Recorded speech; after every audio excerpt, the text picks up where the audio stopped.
far into that, why don't we take a look at the Jennings and Ayers Funeral Home scoreboard from last night? And we saw on WGNS and Big G TV, the Blackman Blaze take down the Rockville Rockets. A final score 42-0 on that one.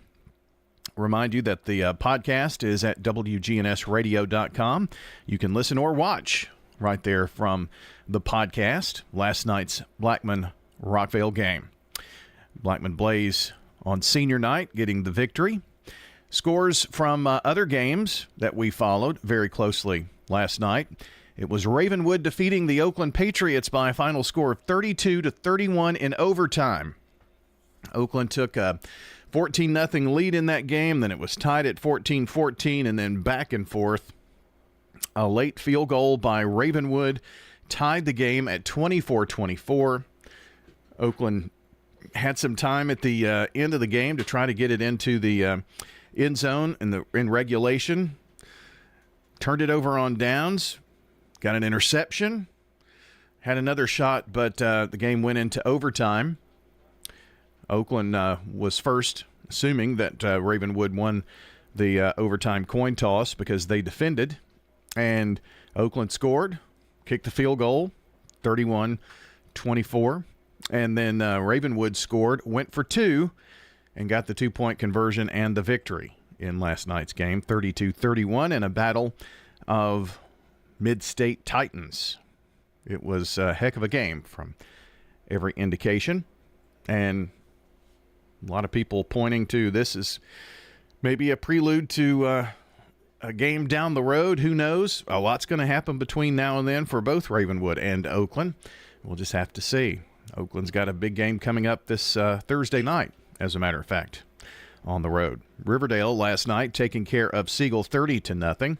Final score there, Stewart's Creek 42, Laverne 6. Stewart's Creek could end next week at McGavick with a 9-1 record. Stewart's Creek is rolling right now. Antioch defeating Smyrna 34-27. And with that win at Smyrna by Antioch, it would appear that that region is going to go Stewart's Creek, Antioch, Smyrna. So, and then somebody else. Haven't looked that far. And just concerned about our local teams there. Eagleville 26, Richland 7. Nice win for Coach Floyd Walker. And it was a 41-7 victory, PCA defeating MTCS at Middle Tennessee Christian last night. So that is all of the scores on the Jennings and Ayers Funeral Home scoreboard. Kind of alluded to next week's schedule. Thursday is October 31st, Halloween. So a little trick-or-treating and football for you on Thursday night. That means with Thursday and Friday games, we'll bring you 2 games in 2 days. Oakland at Riverdale is the big one. The Battle of the Borough is on Thursday night. We'll have primetime sports between 6 and 6:45, and then our stadium pregame show at 6:45. From Riverdale, it's the Warriors hosting the Oakland Patriots for the Battle of the Borough. Blackman is at Coffee County, Cane Ridge at Smyrna, and Laverne at Antioch on Thursday. Those are all of the Thursday contest. And then on Friday, we will take our microphones to Siegel as Rockvale and Siegel do battle. That'll be a Friday night game, 6:30.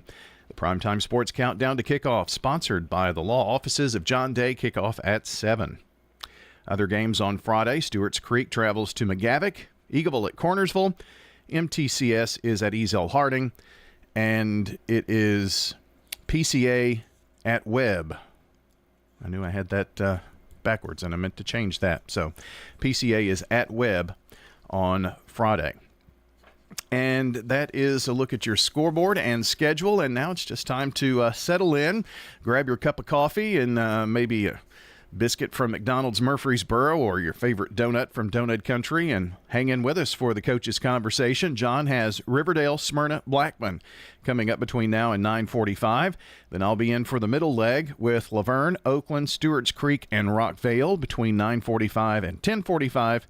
Then Danny Brewer is on for Siegel, Eagleville, and MTCS Cougar Corner at 11:15. So stay with us. The coach's conversation on the other side of this short timeout. You're listening to the Prentice Allsup Heating and Air Coach's Corner. Choosing the right insurance can be overwhelming. That's where Rick Hall at Rayburn Insurance comes in. At Rayburn, we're not just about policies, we're about people. Rick Hall will take the time to understand your needs and find the best coverage at the best price. We've been serving our community since 1973. So why not let Rick Hall take the stress out of insurance? Rick Hall at Rayburn Insurance Agency, where you're more than just a policy number. You're our neighbors. Head over to J. Mullins Jewelry to check out their selection of rings, watches, custom designed jewelry, and much more. They're a local business located at 352 West Northville Boulevard right here in Murfreesboro. They have gifts for all occasions, weddings, graduations, anniversaries, whatever you need, you can find it at J. Mullins Jewelry. That's at 352 West Northville Boulevard or online at mullinsjewelry.com.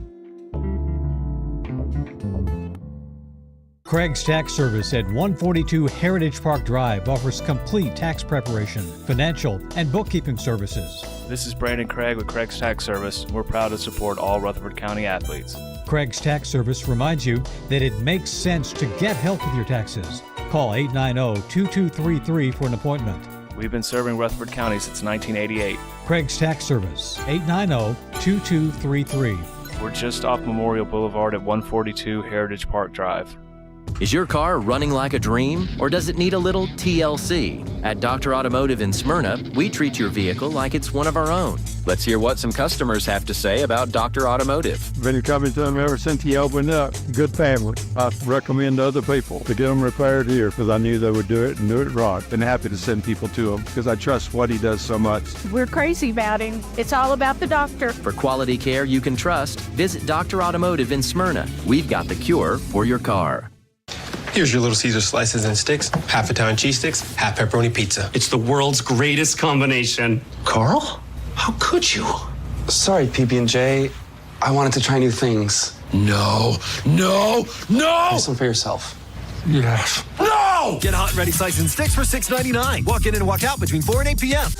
Little Caesars Pizza is a proud supporter of all Rutherford County high school athletes. Be sure to visit your Murfreesboro Little Caesars today. Pizza. Parks Auction. We handle everything. Whether you're buying or selling a home or whether you're buying or selling commercial property, the auction is just so much easier, quicker, smoother. My wife and I sold our personal home. Parks Auctions helped us with that. The house brought about 20% more than we were going to ask for. Visit our website at parksauction.com to learn more. Hey, if they're into having a home now, $15. Stan Vaught and the Parks Auction team are proud supporters of local high school and MTSU sports. 30, sold it to you.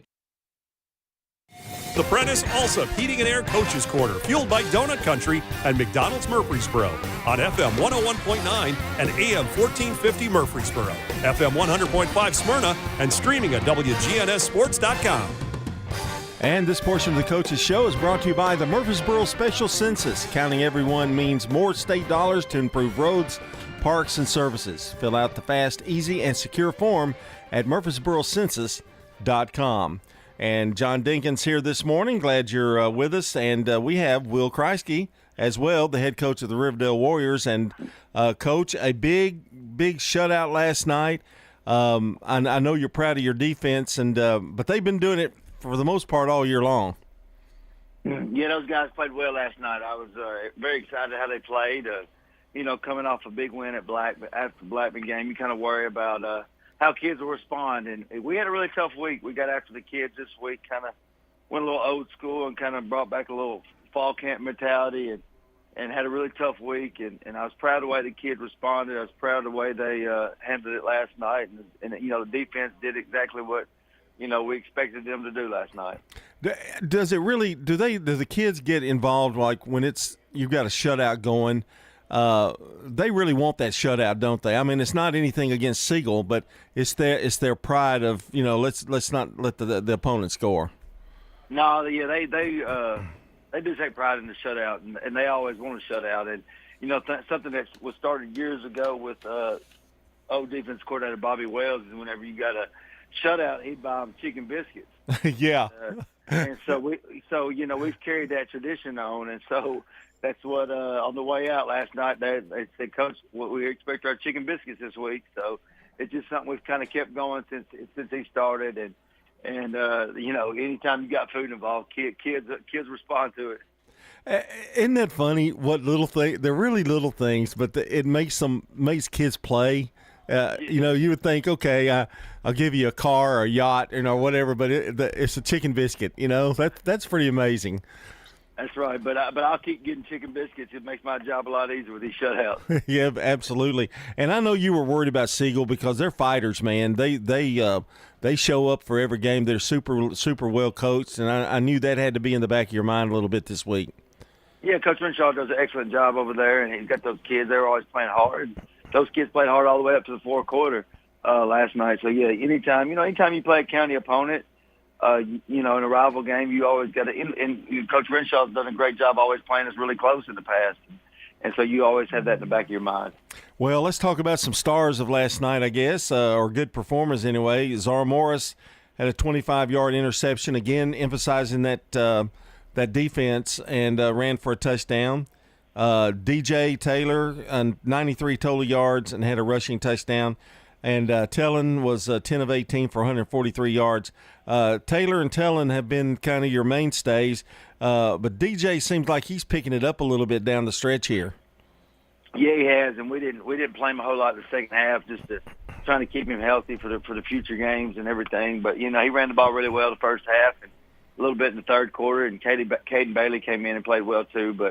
And then Malachi got the ball around, and like you said, you say those two are workhorses, but we got a lot of receivers we get the ball to, and again, those guys are out there doing their job, and they're not getting their name called maybe a whole lot, but when everybody's just doing their job, our offense flows efficiently, and I'm proud the way Malachi and DJ are leading the team. And it was kind of a slow start for the offense, wasn't it? I mean, it's no secret. You kind of struggled in the first 2 to 3 games, and it seemed like after Beach, you kind of picked it up, and but it had new quarterback, some different things. DJ, I think, had a little bit nicks and bruises there. It took a little while for that to kind of click, didn't it? Yeah, it always takes a little time to get your offense going, and like I said, you got to be patient. And sometimes that's hard for me to do, but Coach Barnes and his staff on that side do a great job, and they work really well to get the timing down and everything with our receivers and our quarterback. And we've replaced 9 and 11, and so it took some time, but the kids bought in and trusted the process, and things have gone a little bit better as every week we've played. The shutout's a good thing. It's a nice thing to have. Can you carry that momentum? That helps, I guess, carrying it into the next week too. Well, yeah, but I mean, you don't really have to say a whole lot about next week. Yeah. It's Oakland. Miss Barbara Hudson was visiting this week at the field house, and we were talking, and one of the kids come by, and she said, "I don't care about anybody you play on your schedule but Oakland." She said, "You can go 1-9, son, but as long as that one win is versus Oakland." So that's just what it's about at Riverdale, and anytime you line up and play at Oakland. We'll talk about that a little bit more in a minute. I meant to mention this at the beginning of the interview, but y'all dedicated the turf last night too, didn't you? And that's a moment to kind of inspire kids too a little bit, and school pride.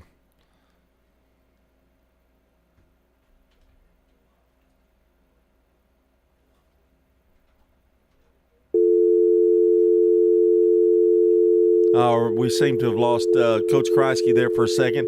Let me give you those stats again. 25-yard interception return for a touchdown for Zara Morris. DJ Taylor combined for 93 total yards and had a rushing touchdown. And Malachi Tellin was 10 of 18 for 143 yards and 2 touchdowns. And I was in the process of asking him about the turf dedication, and we'll get him on the phone back in just a second. We also have Smyrna coach Matt Williams coming up after this, and then we'll be talking to Matt Kreisky of the Blackman Blaze in just a second as well. And we're still trying to reach him. Let me give you those scores real quickly while we're here.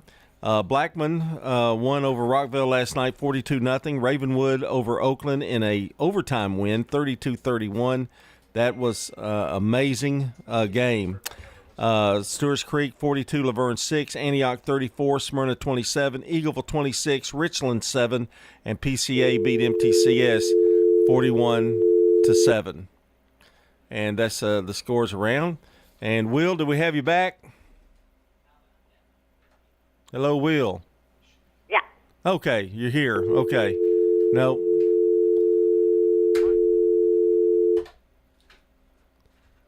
All right, we're going to be waiting on Will here to see if we can get him back on the phone. We talked about those scores yesterday. This is the schedule for next week.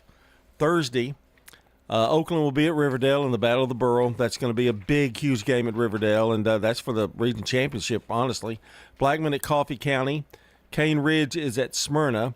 Laverne is at Antioch. And Friday's games, by the way, we'll have that Oakland-Riverdale game on WGNS radio. Friday, Rockville is at Siegel, and that means a lot, that game. Stewart's Creek at McGavick. Eagleville's at Cornersville. Got to travel again, Eagleville, but they've been road warriors this year. They've done a really good job. MTCS is at Ezel Harding, and Webb is at PCA, and that's a big game for PCA. We've got coming up here in just a moment, we'll be we're still trying to get a hold of Will Kreisky, and we'll see how we're doing on that. Okay, I think we have him on the line. Will Kreisky, are you there? Yeah, I'm here. You keep hanging up on me. Yeah, man. Hanging up on me. I don't know why they keep hanging up on you like that, but yeah. boy, I know y'all always like Matt better than me. I'm sweating it though, man. I was sweating it, but we made it. So anyway, I wanted to talk about you dedicated the turf yesterday, and I think that's those little things. And I think a lot to thank people and to show a little pride in what you're doing out there. Yeah, we appreciate all the sponsors that we have, and Miss Blair and Miss Chester, Richard Gibson, and all those people. They did a great job organizing this event. It was an unbelievable event, and it was a nice way to show them appreciation. We had a representative from everybody that's able to use the benefit of the turf last night, and all those clubs were out there, and it was just a good night to see everyone. Does that give a little added incentive when you have things like that? I know they're difficult to put to present. I mean, it's a lot of people, like you said, are working on it. But does that pump up a little bit too, the guys?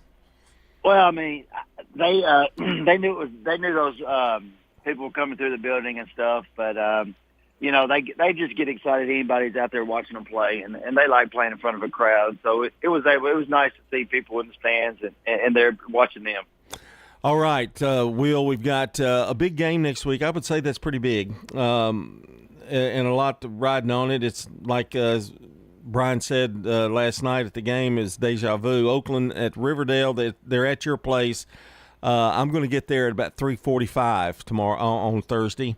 But I think it's going to be huge, and I know you know, and they know you. I mean, we could sit here and talk about what they've got and what you have, but, man, I just think that's just going to be a great battle on Thursday. It is. It's going to be a real battle, real good battle, and anytime, we got both teams coming into 8-1, second time finishing the regular season up as the region championship game, and, it's good for both communities. It's good for the town, and you'll see a lot of talk of old timers on social media this week about their time at Riverdale and their time at Oakland. But it kind of brings people together. Just this rivalry does, and it's good. It's good for the community, and it's going to be fun. I'm excited. It's just what high school football is about. It's what this community has been about for many years. A good Riverdale and Oakland rivalry. And it's for first or second, but at the same time, when you look at it, they've got a lot of weapons, and they can, and that's what you have to. It's really hard to put down one particular thing you're going to concentrate on them, because they do a lot of things well, as you guys do. Yeah, Coach Christie, it speaks for itself what he's done over there and what he's built over there, and they do a lot of good things well, and so we're going to have our work cut out for us, but my staff is up at school working and doing what they're supposed to, getting ready, preparing themselves for this game. And I know the staff over at Oakland's working right now to get themselves ready. And I'm excited. I'm already ready to go. And I'm excited for the kids.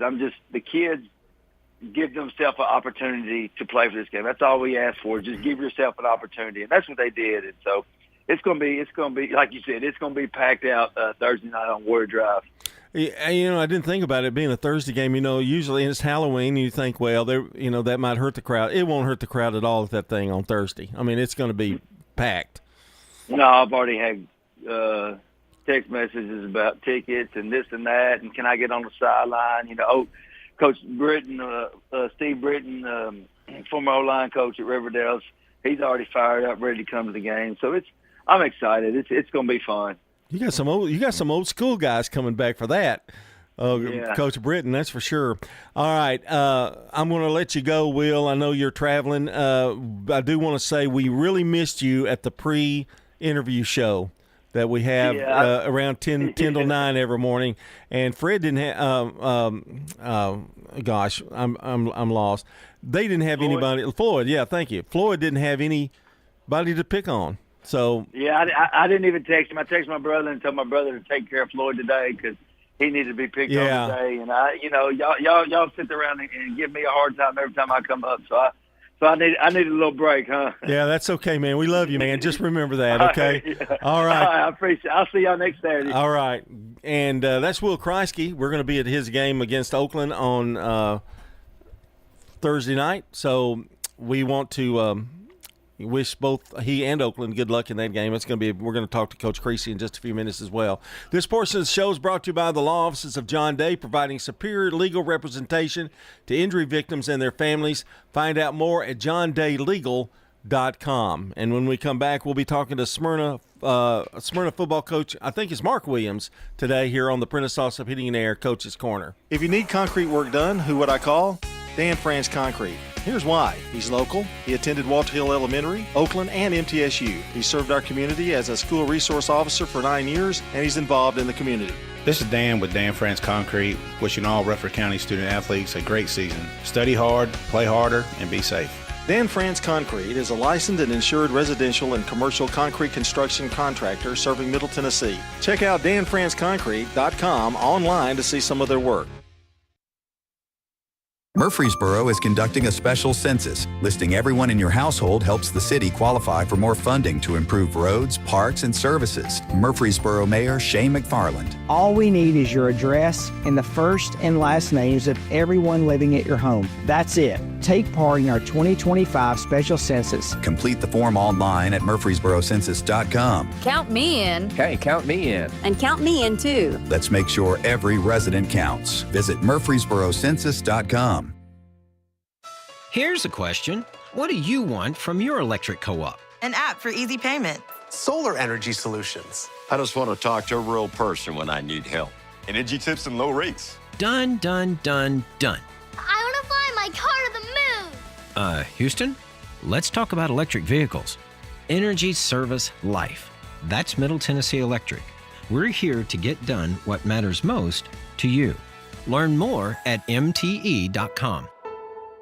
Whether you're a student, alumni, or just a fan, Raider Tees has exactly what you need to help you cheer on the Blue Raiders on game days and every moment in between. We sell officially licensed Blue Raider gear, whether it's clothing, hats, flags, chairs, or just whatever. We have it all, including exclusive gear you won't find anywhere else. Like us on Facebook for updates on new Blue Raider gear and special prices or discounts. For all your Blue Raider gear, shop Raider Tees today. Bigger, better, and go blue!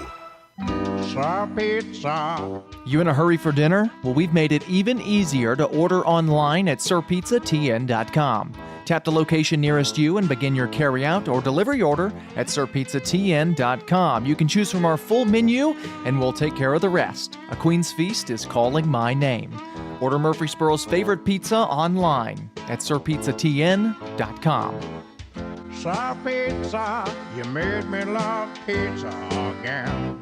Rely on the experienced professionals at Prentice Allsup Heating and Air. Whether it's the blazing heat of summer or the bitter cold of winter, let the Rheem Pro professionals at Prentice Allsup Heating and Air Conditioning on West College Street keep your home or business comfortable year-round. We service all major brands and in most cases offer same-day service. Call us today at 615-890-1311. Prentice Allsup Heating and Air, your Rheem Pro partner heating and cooling contractor on West College Street, just under the Thompson Lane overpass.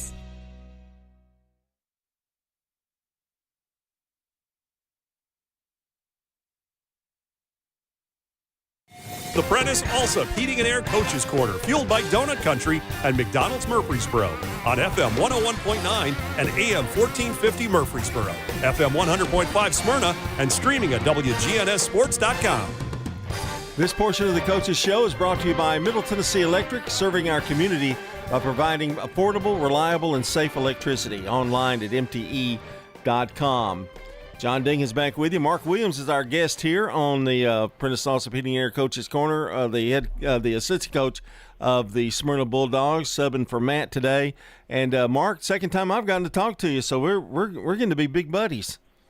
Yeah, we're getting to know each other, aren't we? Yeah, tough loss last night. I mean, it was. I can't describe the game. I know it had to be exciting for fans, but boy, it must be excruciating for coaches. A 34-27 win for Antioch. But I think the first half offensively couldn't get untracked, but then you came back and made a couple of stops against Antioch. But boy, they've got a pretty good quarterback, don't they? Yeah, they do. He's a special young man, just a sophomore. So we get to look forward to seeing him for 2 more years. But, our kids fought hard last night. It was a tough loss, but, they stayed in there and they fought to the end. Offense came back in the second half and, got the lead. I think we had 4 minutes left in the game. But you had a chance at the end to hold on to it, but, couldn't make it happen. Boy, the crowd must have gone wild when y'all took the lead, because it was one of those games where, you were trailing most of the game, and then to come back like that, that had to really fire them up during that period of time. Yeah, it was. It was a great atmosphere. Like I said, super proud of our kids and our offense. Britton Judkins, our quarterback, he had a great night. I think he had 3 touchdowns, 188. Something like that, but it was a good team effort. We had an injury this week at left tackle, and we had a backup come in and fill in. Stephen Valencia, he did a great job. O-line really came up last night, and did what they needed to do in the second half to get us to that point. And can't say enough about our defense last night. Facing an offense like that, a quarterback like that, they really fought hard last night. Super proud of them. Yeah, Augustine, 8 tackles and 2 sacks in that game last night. They were big, and really you had a chance even at the very end, didn't you, in this ball game last night? We did. Got an opportunity, had good field position, went into our 2-minute drill. And worked it down. I think we got it down to the 12-yard line, and just couldn't punch it in at that point. But that's what we work on. We work our 2-minute drill every week, and kids worked it well. Just didn't cash in at the end. Ryan Carver of Smyrna rushed 14 times for 78 yards. I want to talk about the region now. That game was for basically second and third, was it not? It was. We had an opportunity to, we were hoping to get a home playoff game if we won. But now it looks like we'll be on the road, facing probably either a Ravenwood team or a Brentwood team at their place. That's not an easy task, but it can be done. We can. It's the playoffs, and that's the great thing about playoffs. It's a new season. We definitely got our got still some work to do next week. And got to make sure that we come ready to play against the Cane Ridge team. But we think right now we'll be traveling to either Brentwood or Ravenwood, and Wilson County plays good football. Both are good teams, but we're excited about that challenge and look forward to it. The Cane Ridge, I know they've had an off year, but you can't relax with them because that's when bad things happen. But you got to be ready to play, and you got to forget about this game last night and go and pick off a win next week. Yeah, without a doubt, and a short week too. We play Thursday night. That was our Thursday night game. So also our senior night. So, there's a lot to play for this week. I think our kids will, come ready to practice and, because it does matter. It really does matter if we win this game or not. So, we got some work to do this week, but I think our kids are up to the challenge. I know their hearts are broken after last night, but 24-hour rule is in effect, and we'll come ready to work. Actually, tomorrow we're going to practice tomorrow and get ready for this short week. Yeah, Mark Williams is our guest here, the assistant coach at Smyrna, and you talk about short weeks. How much difference is that? I mean, it's really just you add like a Sunday to that and a Sunday practice, and then that kind of catches up with what you would do normally. Yeah, a lot of times that's what we'll do. That's what we've always done in the past. It really speeds up or accelerates your film time in terms of breaking them down, getting ready for them, having a game plan ready. Obviously, we just played our game last night, so game films got swapped last night. So we're in the process of breaking down those game films. And coaches will come in, tomorrow after church, and we'll start breaking down meetings, getting things ready for the game plan. Then our kids will come in tomorrow afternoon, and basically tomorrow is our Monday. I know you've got Cane Ridge next. What do you need to focus on, or is it one of these where we just need to focus on ourselves? Again, that's it. We want to focus on ourselves this week. Try to get better in those areas that we're lacking. Again, it comes down to blocking, tackling, and not turning the ball over. We've got to get, better at those things. We get another opportunity this week to do that. Cane Ridge, from what little I've seen on film, I'm really fixing to dive into it here in just a second. But they're not a team that's going to lay down. They're going to fight, and they have some weapons. Their quarterback is pretty good. Got some big kids that are athletic. We've really got some work to do this week. Like I said, I definitely know our kids are up for it. Well, Mark, good luck next week on Thursday. I do have one final question. Does Matt ever buy your dinner for doing these interviews for him, or does that? I mean, now these is two that we've done, so I figure he owes you a couple of dinners.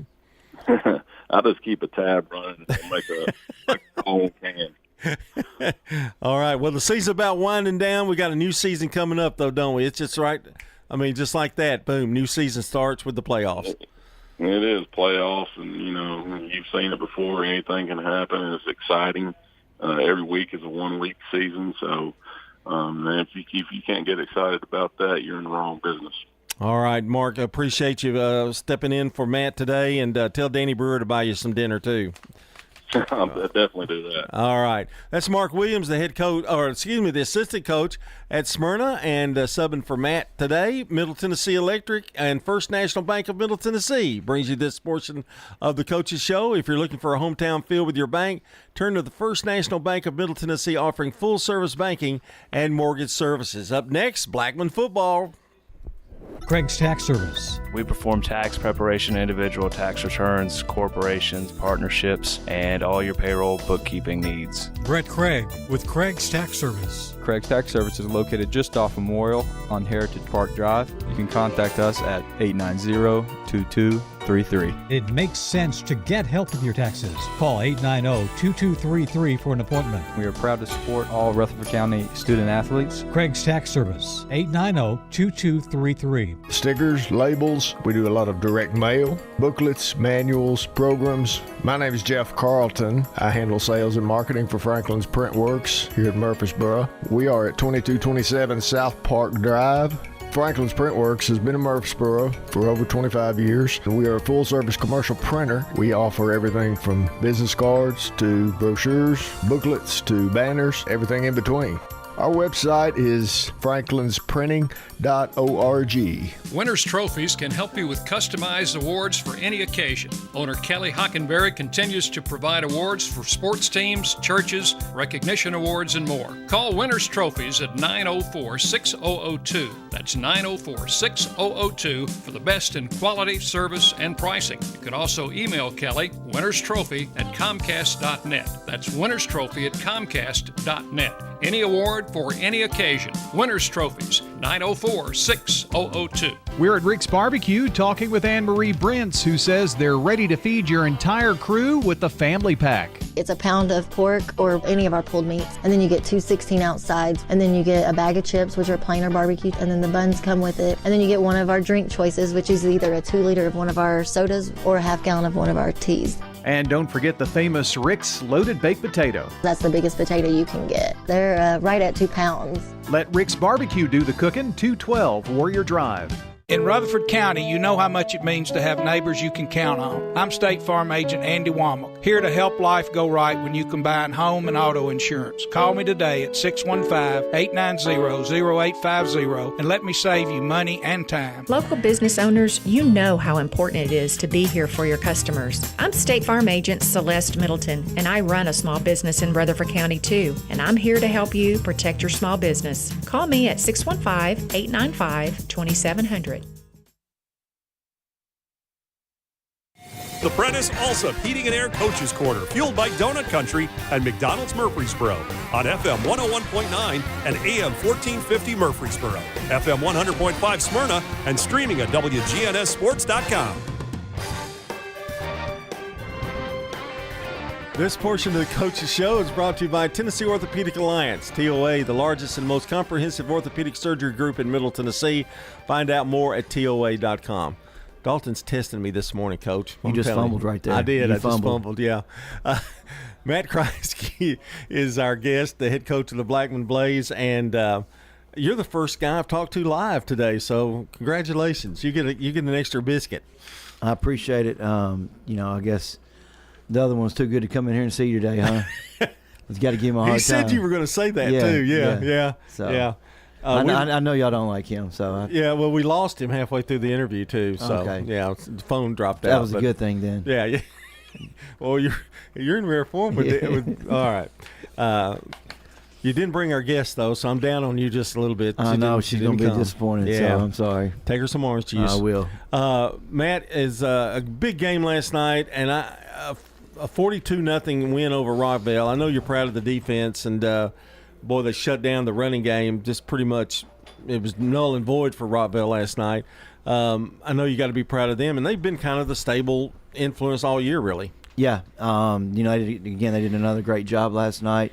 Archie Roseman holding down the defensive line. James Stewart did a good job up front.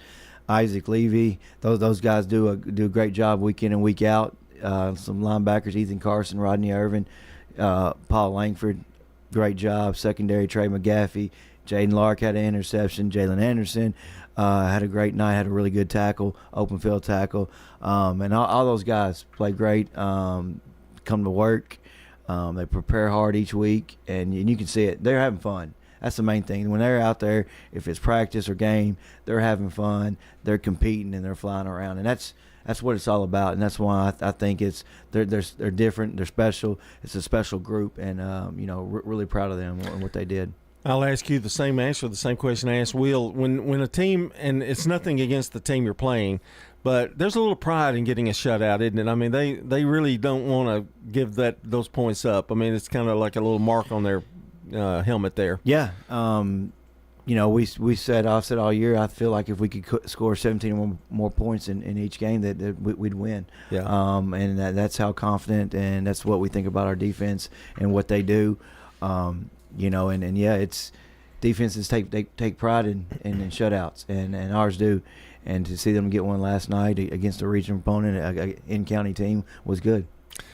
I think it's a big game to kind of set things for the playoff run here. And you've got another one next week too, and that's at Coffee County. That's a big one, and that's a different place to play. I mean, it's a little bit different look, but That's a big game, and you want to finish over 500 if you can. Those kind of things. There are always little steps and little goals that you can go throughout the season, isn't there? Yes. You don't want to enter the playoffs with the loss. You know, you want to end on the season on a high note.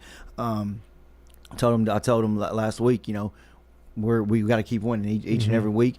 You know, our next losses we're probably done. We're packing it up.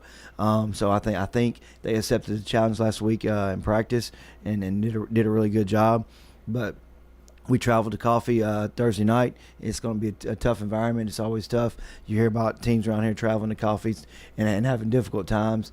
So on a short week, we got to be prepared and ready to play. It's definitely a different animal at Coffee County. But before we get to that, I want to mention a couple of – you mentioned the defense, and I appreciate you doing that because overall they had a great night. John Dragu had 5 receptions for a team leading 66 yards and a TD. He was all over the place. But I've got to give kudos to Marcus Cameron last night. 15 of 16 for 188 yards, 4 touchdowns, and no interceptions. And the big key there is like 0 interceptions, I think, just as big as the touchdowns were. I do. I tell Marcus each and every week, if we have zero interceptions, I feel really good about what we can do on offense. Tell him all the time, if you don't like it, take off running. If we get a yard, I'm fine with it. As long as we don't get a turnover, you know, it helps us up. So that was huge. And I think he did a really good job this week studying the film, studying Rockville. So the way he played last night, you know, seeing this is, I believe, his 6th game starting. I think you've seen him grow. You know, last week was a little bit difficult for him, but he bounced back. You know, that's what quarterbacks got to do. And he's a competitor. He takes pride in what he's doing, and so we're really proud of him and his accomplishments. And a lot of it is confidence too. I mean, that's got to be unbelievable confidence boost for him going into these next couple of games. I mean, that just alone, looking at his stats, he can go, you know, I did what I was supposed to do. And you know, I think that's been our Achilles heel all years is throwing the ball, and for us to throw for 188 yards is huge, and hopefully it's giving him the confidence that we need at the right time and right point of the season. If you throw for 150 yards a game and you combine that with the running game, you're probably going to win a game, aren't you? I would say so. Yeah. You know, it's everything. You know, I think our special teams plays well. You know, they blocked the punt in the second half. You know, so I feel, you know, if we can, you know, have ball control, not turn over the ball on offense, I feel really good about our chances to win on Friday nights. I did want to say Grant Gardner. I think that poor guy felt snake bit because he got a couple of runs of 20 yards or more and got called back for a penalty. That's one thing I know you're not happy with. I told him last night he's not going to be happy with that. But another night of a lot of penalties and just the kind of nitpicky kind of things, you know? Yeah, it was, you know, I felt like one of our receivers one time, I thought he was doing a great job blocking, but he threw his hands up. And we told him when we came to the sideline, anytime you do that, they're going to think you're guilty. So just keep doing what you're doing. And if they throw the flag, they throw the flag. You know, and, you know, we're never going to blame the refs. We always say it's our fault. You know, we got to get better at our hand placement, where we're placing our hands when we're blocking in the open field. You know, and we got it. I think one of them was blocking in the back. You know, you can't ever block anybody in the back. But, you know, moving forward, I told them we cannot have those type of penalties and expect to win on Friday night. Matt Kreisky's our guest. I'm talking football, and we're talking you were talking about blocking the back. I hate that violation worse than anything because I think the running back's already, or the runner is already pretty much established what he's going to do, and you're not accomplishing anything. Is that right? It's fair to say. Yeah, and the one we got for blocking the back, we were already about 5 to 8 yards down the field, and almost looked like the lineman tripped and fell onto him. But you know, it is what it is. I did like, you know, we did have those penalties as a negative, but I did like in certain situations we did respond. I didn't feel like we did that last week. I felt we did this week, and you know, that was good to see that we just didn't shut down and after a negative play come back with another negative. You know, we came back with some positives, was able to keep the chains moving, and had some good drives. I thought the game plan, you had a little trouble running the ball early in the game. but you went to the air, and the air opened up the running game back for you too. And and a couple of penalties, you probably had. I know Grant probably lost 60 yards rushing on penalty plays, but that kind of opened up the running game for you on that. I thought that was a nice move there. Yeah. And when that happens, we got to be able to do both. And so being able to spread them out and throw those quick throws to help Marcus out. And I thought our receivers did a good job getting yards after catch. I believe it was Mark James one catch. He kind of spins out and he stays up and gets an extra 8 to 10 yards. So he got him a touchdown last night. So yards after catch were amazing last night. I thought by all those receivers. Yeah, and I thought they did a really good job last night with that. And you see that when we are able to get the ball in space to these guys, that they're able to make people miss and create some big plays for us. All right, we're going to talk. We talked a little bit about Coffee County. They were stronger. I think they're not playing as well as they did early in the year. But that's a team that you've got to watch. I mean, especially there. I mean, they've got some players. Yeah, they're big up front on both sides of the ball. I think they're a physical team. I feel like they're an old school, hard nosed football team that's going to come, and hit you in the mouth. So you got to be prepared and ready for it. They got some good guys, both sides of the ball that play really hard and compete. So get to work today, break them down, get the game plan going, finalize it tomorrow, and get ready to get to work. Because we cannot have a week off going into the playoffs. We got one go. I think I've said it on here a million times. Was to get to the 11th game. We've got that. All right, now we got to finish to hopefully stay in that third spot and get that second opponent in the Wilson County region. It was senior night last night, and I know you've not been there long, but I know you well enough to know you get really close to your guys, and there's a lot of seniors that left. Not a whole lot, but there's some seniors I know you're going to miss, and I'm not going to ask you to name all of them, but what have they meant to you? Because those guys that are juniors, when you came into a program, they're really important in doing things and getting your philosophy across. They've really bought in, you know, and to everything we've done, from being on time in the weight room, from doing the right things in the classroom, doing what I say, the little things. They've really bought in and doing the little things right last night. Our last touchdown was scored by Braden Carter. He's a senior tailback. He was been playing scout team quarterback for us all year, giving us a great look. And so I told him, I said, you deserve this opportunity, you deserve this chance.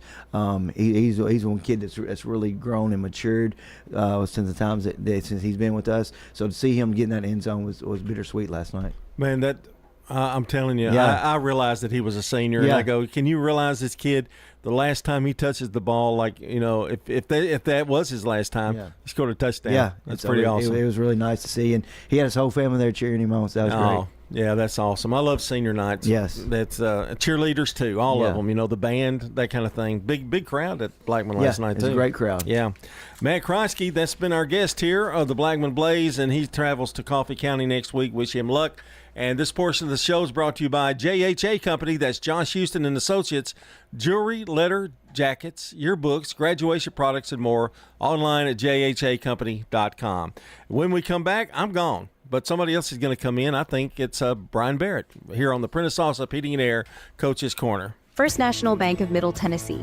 At First National Bank of Middle Tennessee, we show up and have been for 150 years. Let us show you how we do it. I'm John Dietrich, Senior Vice President, Commercial Lender at the Murfreesboro Gateway office. Let me have the honor of helping you and your family achieve its financial dreams. I am a lifelong resident of this community dedicated to making it better. First National Bank of Middle Tennessee. We show up for you. Member FDIC, Equal Housing Lender, NMLS 401715. Tennessee Orthopedic Alliance takes great pride in treating local athletes here in Rutherford County. Experts in joint, bones, and muscles. And with over 65 specialists, TOA has a playbook to get you back in the game. To request an appointment, visit TOA.com or call 855-NEED-TOA. Tennessee Orthopedic Alliance. TOA. Live your best life. How about a fix for your sweet tooth? Donut Country is open 24 hours a day to cure your cravings. They've been serving up the freshest donuts in Murfreesboro since 1978. There's just something different about donuts from Donut Country. Bo and Cindy Davis and their wonderful staff will greet you with a smile, and you'll see all donuts aren't created equal. Fresh donuts anytime you want them 24/7 at Donut Country on Memorial down from Clark. And they're open each morning on Middle Tennessee Boulevard. Check out their Facebook page for specials and promotions. Nothing else compares to Donut Country. Open 24 hours. Quick, convenient, efficient. 3 words that we all hope to experience when we do business. Our goal at JHA Company is to bring just that to an industry that's traditionally dictated to the customer when it's time to do business. Whether you're purchasing class pictures in a yearbook, class jewelry, a letter jacket, school spirit wear, or senior graduation products, we strive to make the experience quick, convenient, and efficient. Find out more at jhacompany.com. JHA, your one source for an unparalleled scholastic experience. The Prentice Allsup Heating and Air Coaches Corner, fueled by Donut Country and McDonald's Murfreesboro on FM 101.9 and AM 1450 Murfreesboro, FM 100.5 Smyrna, and streaming at wgnssports.com. And the Coaches Show is brought to you by Edward Jones Financial Advisor Lee Colvin, who will work with you to develop a complete and tailored strategy to help you achieve your financial goals. That's Edward Jones Financial Advisor Lee Colvin. Joining us here this morning is the head coach of the Laverne Wolverines, Mike Woodard. And Mike, boy, this region has been something else this year, hasn't it? Yeah, it really has. Stewart's Creek's got the region locked up now, and went against them last night, and very, very good team, very balanced, really, really good on both lines, offensively and defensively, and got guys that can make plays in space. So, Ben's done a great job there, and he's got them playing their best ball here, getting ready for the playoffs. And, I think they've got several more games ahead of them. You seem to catch opponents in this league, and maybe especially this year, when they're, in stride. And that makes it tough on a young team like you've got there. It does, and we talked about last week some of the young guys we've got playing now, and we've got, on the offensive line, we were starting 2 sophomores and a freshman last night, and then our 6th lineman was another freshman, so, real young on that side, and we started a freshman on the defensive line too, so, they got indoctrinated last night a little bit, but that's good for them, and that'll be good for the program in the future to get this experience now, and give them an idea going into this off season about how important, the weight room is going to be and what they can expect to face next year. Well, there's a lot to be said about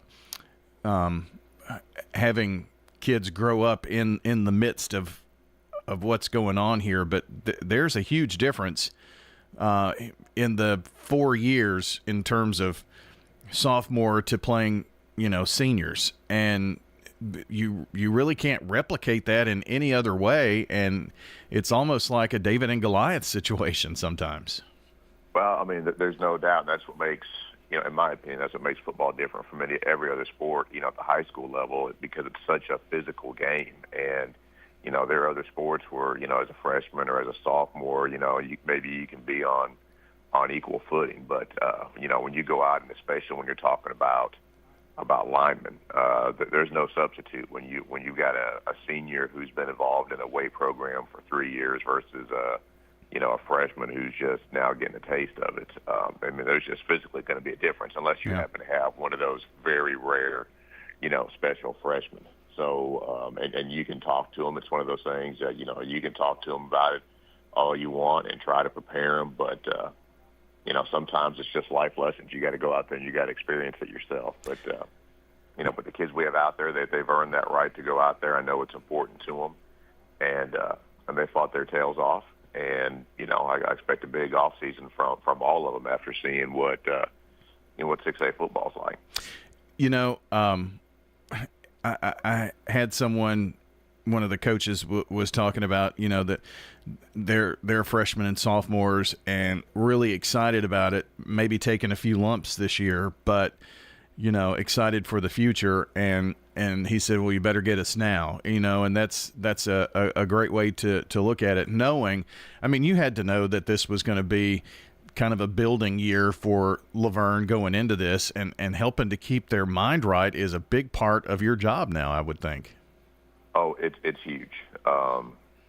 We had opportunities early in the year, and obviously, it's easy to look back now, but, if we win a couple of those games early on that were, one-possession games, things probably were different. But, it is what it is, and this happens in life sometimes. And, to the kids who have kept coming every day and kept working in the weight room and kept working to get better, this will be a building experience for them. And the one thing we'll say is, again, looking at these young guys, we had a lot of young guys, who were excited to go out and compete last night, and guys who, I thought took advantage of the opportunity and showed that they didn't back down from the best team in our region, and went ahead and gave us what they had, which is all we can ask for, and now it's going to be up to them to keep building on it and prepare for next season.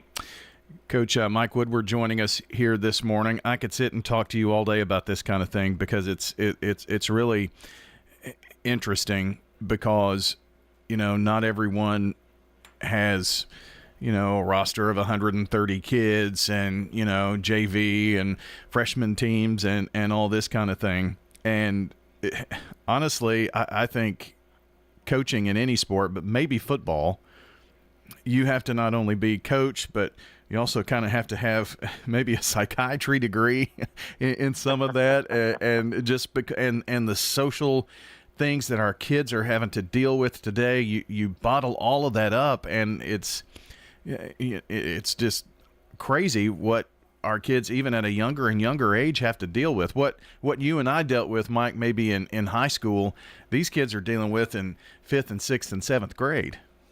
Well, and social media makes it so tough, because they think they feel like everything out there is the truth, and so they see what other people post and or what other people say is going on, and sometimes they put, in my opinion, a little too much stock into it, and they lose sight of. They just have so many voices in their head. It's hard to sort out which ones to block and which ones to listen to. So there's a lot of distractions there, and we've always just tried to focus on building the whole individual, and like I've said it many times, using football as a tool to prepare them for everything that happens when high school is over, because it's so rare and there's so few. I mean, 7% of high school players play college ball, and social media makes it seem like everybody gets that chance, and that's just not true. So it's just trying to take these lessons, and the ones that do have the physical talent, the work ethic, and the academics to get there, man, that's great, and keep using football as a tool. But for so many, it's just having this experience and learning the lessons to prepare you for the 50, 60 years you've got after high school, So right. We just try to keep preaching that to our guys, and this is the greatest game in the world to me. I think you learn so many things, and it's just trying to get them to appreciate that and try to get better every day. And Mike, the game of football has changed in many ways, and not just the different levels and how competitive it is at each level, but now you look at it. Kids want to play college so they can play NFL. Well, now with NIL, kids play high school to play college, which is, if you're one of the, not just the 7%, but maybe the top of the 7%, you've got a chance, and so it's all these stars, and then that's where the social media comes in and pumping people up, and when you start throwing money at things, it's really changed not only the college game, but it's changed the high school game too. It has, and it's in my opinion, it's kind of unfortunate, because you don't. Then the kids miss out on just loving the game. Yeah. And one thing with the season we've had, first off, we've got great kids. Don't get me wrong, but everybody views football differently, and everybody has a different amount of love. And and some guys love the game, and they're going to be out there, working every single day. And there's other guys that love it when things are going good, and then once things aren't going good, all of a sudden other things become more important. And I wish everybody could just love it like we did growing up. And but again, for the guys that do, man, it's awesome. And then If not, then it's not. But we just try to focus on the guys who are coming every day and loving it, because it's not a game you get to play your whole life. So, man, just focus on the love of the game and keep playing.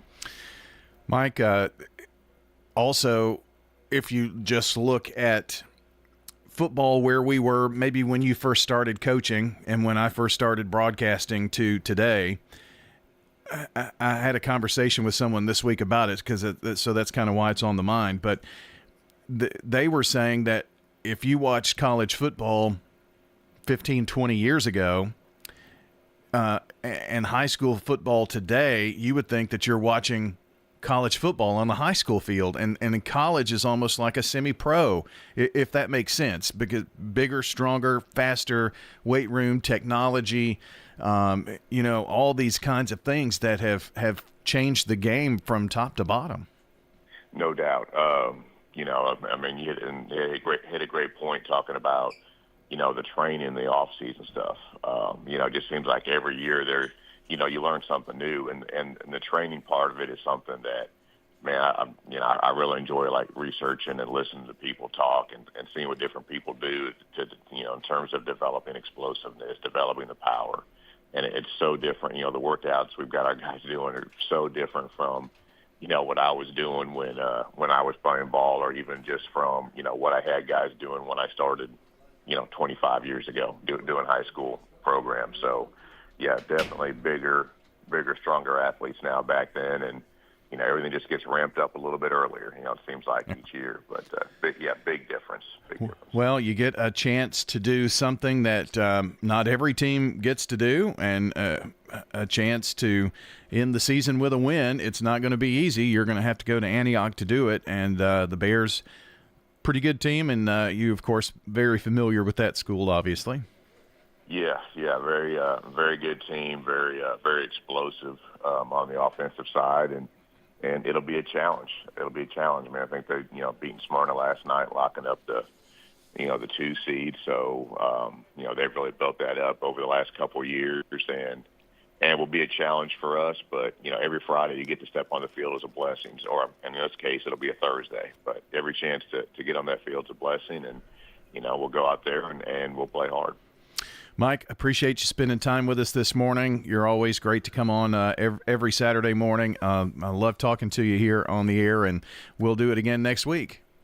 All right, appreciate it, Brian. All right, thank you, Coach. That is Mike Woodward joining us, the head coach of the Laverne Wolverines, on the Coach's Show, brought to you by Lascassas Feed Supply, locally owned and operated by Coy and Jennifer Young, specializing in animal feeds, premium pet foods, farm supplies, and more. This is a paid lead. Hi, this is John Day of the Law Offices of John Day. I've lived and worked as a lawyer in Middle Tennessee for over 30 years, and to me, every single day has been an honor.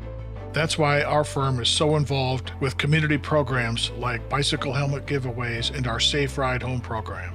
At the Law Offices of John Day, we're not just looking to make donations. We want to make a difference in the community we hold so dear. And if you're ever injured, know that we are here for you too.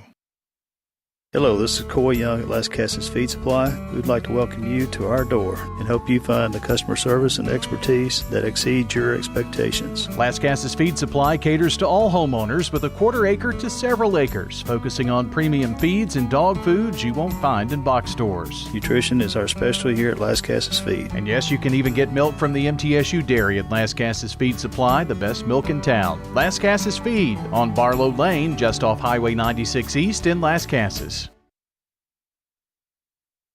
With all the financial headlines, are you wondering if your retirement savings will last? The market's ups and downs can keep you guessing, especially if you're approaching retirement or considering it. Hi, I'm Edward Jones Financial Advisor Lee Colvin. If you have more questions than answers about what's next, let's work together to help ensure you're prepared for your journey. Stop by our office in the Public Shopping Center on South Rutherford Boulevard or give us a call at 615-907-7056. Edward Jones, Making Sense of Investing, member SIPC. Rely on the experienced professionals at Prentice Allsup Heating and Air. If your old unit needs a tune-up, the professionals at Prentice Allsup Heating and Air service all major brands and even offer same-day service in most cases. Keep your home or business comfortable year-round. Call us today at 615-890-1311. Prentice Allsup Heating and Air, your Ring Pro partner heating and cooling contractor on West College Street, just under the Thompson Lane overpass. Online at PrenticeAllsup.com. Insurance should be simple, not complicated. That's why at Rayburn Insurance, Agent Rick Hull cuts through the jargon and helps you understand your options clearly. He's committed to finding the right coverage that fits your unique needs and budget. Their team has been a trusted partner in the community since 1973. Ready to make insurance easy? Get with Rick Hall at Rayburn Insurance Agency. He's ready to help you get the protection you deserve. Head over to J. Mullins Jewelry to check out their selection of rings, watches, custom designed jewelry, and much more. They're a local business located at 352 West Northville Boulevard right here in Murfreesboro. They have gifts for all occasions, weddings, graduations, anniversaries, whatever you need, you can find it at J. Mullins Jewelry. That's at 352 West Northville Boulevard or online at mullinsjewelry.com. Craig's Tax Service. We perform tax preparation, individual tax returns, corporations, partnerships, and all your payroll bookkeeping needs. Brandon Craig with Craig's Tax Service. We fulfill all your tax preparation needs from individual returns to corporations and handle any of those scary letters you may get from the IRS. Craig's Tax Service at 142 Heritage Park Drive. Call 890-2233 for an appointment. We're proud to support all Rutherford County athletes. Craig's Tax Service, 890-2233. This is Primetime Sports, WGNS Murfreesboro, on FM 101.9 and AM 1450 Murfreesboro, FM 100.5 Smyrna, and streaming at wgnssports.com. The Prentice Allsup Heating and Air Coaches Corner, fueled by Donut Country and McDonald's Murfreesboro, on FM 101.9 and AM 1450 Murfreesboro, FM 100.5 Smyrna, and streaming at wgnssports.com. We're back on the Coaches Show, brought to you by Little Caesars Pizza with 4 Murfreesboro locations: Memorial Boulevard, Warrior Drive, South Rutherford Boulevard, Old Fort Parkway. Get hot and ready pizza from Little Caesars. The head coach of the Oakland Patriots, Kevin Creasy, joins us here this morning, and I guess I could throw out all sorts of cliches, Coach. It's, the game of the century. It was... an instant classic, which I guess that it really was, but you played a really good Ravenwood team, and turns out that Ravenwood's everything that you thought they would be, and you were everything Ravenwood thought that you would be. Yeah, a lot of times these matchups that are talked about, on social media or the newspaper, don't live up to the hype, but it was a heck of a game. I think anybody that was there saw a great football game, maybe tuned in on TV or listened to it on the radio, whatever. They found out it was, 5-quarter game. It got a little extra play there going to overtime, but definitely lived up to the hype. We had a couple common opponents. I think we beat Independence 35-0. They may beat Independence 38-0. We beat Brentwood 13-12. They beat Brentwood 14-7. So, they're beating the common opponents a little bit more than we are, and they came up a little bit better than we did last night. You have to battle a lot of things in a game. Last night you get up 14-0 and a chance, I think, to go up by 3 scores and then a turnover. I mean, those things happen in a football game, but that turned out to be pretty big. Yeah, there was a lot of things in that game that happened that you can point to, but the momentum definitely shifted after that turnover. Our defense caused 3 turnovers, probably could have caused 5-6 turnovers if we catch the interceptions thrown right to us. But at the end of the day, they're part of the game, and unfortunately, we threw to a guy that doesn't get a lot of passes and didn't tuck it away, and didn't get necessary blocking downfield, but he was about to make a big first down for us, and it's just one of those deals where he'll learn from it. He'll get better over it, and we'll depend on him again, and he'll make a play next time and hang on the ball. And that's just kind of what those games are for. 9 times out of 10, we're playing in a game where he doesn't have to catch a pass. We just go on without him having to do that. But, his number was called, and he'll be called upon again in another big ball game. And like I said, he'll learn from that, and hopefully our team will learn from it too. First time you face adversity, you don't need to haywire switch to flip, and people start losing their mind. But it seemed after that we had 3 or 4 penalties in a row. Our defense gave up 3 or 4 big third down conversions in a row, and made that thing a tight ball game right there at halftime. Yeah, you scored the first 14. They scored the next 14, and pretty clutch field goal right at the end of the first half right there. Yeah. We had a chance to score. We had a couple good looks in the end zone, good passes by the quarterback, good routes by the receivers, and they did a good job of getting their hands all over us, and got called for 2 pass interferences, to negate us from scoring. So credit to them for being physical down there on the goal line and making us kick. Jose Hernandez for us steady, kicked a nice field goal from a weird angle to give us a lead, but that lead was wiped out in a few plays in the third quarter.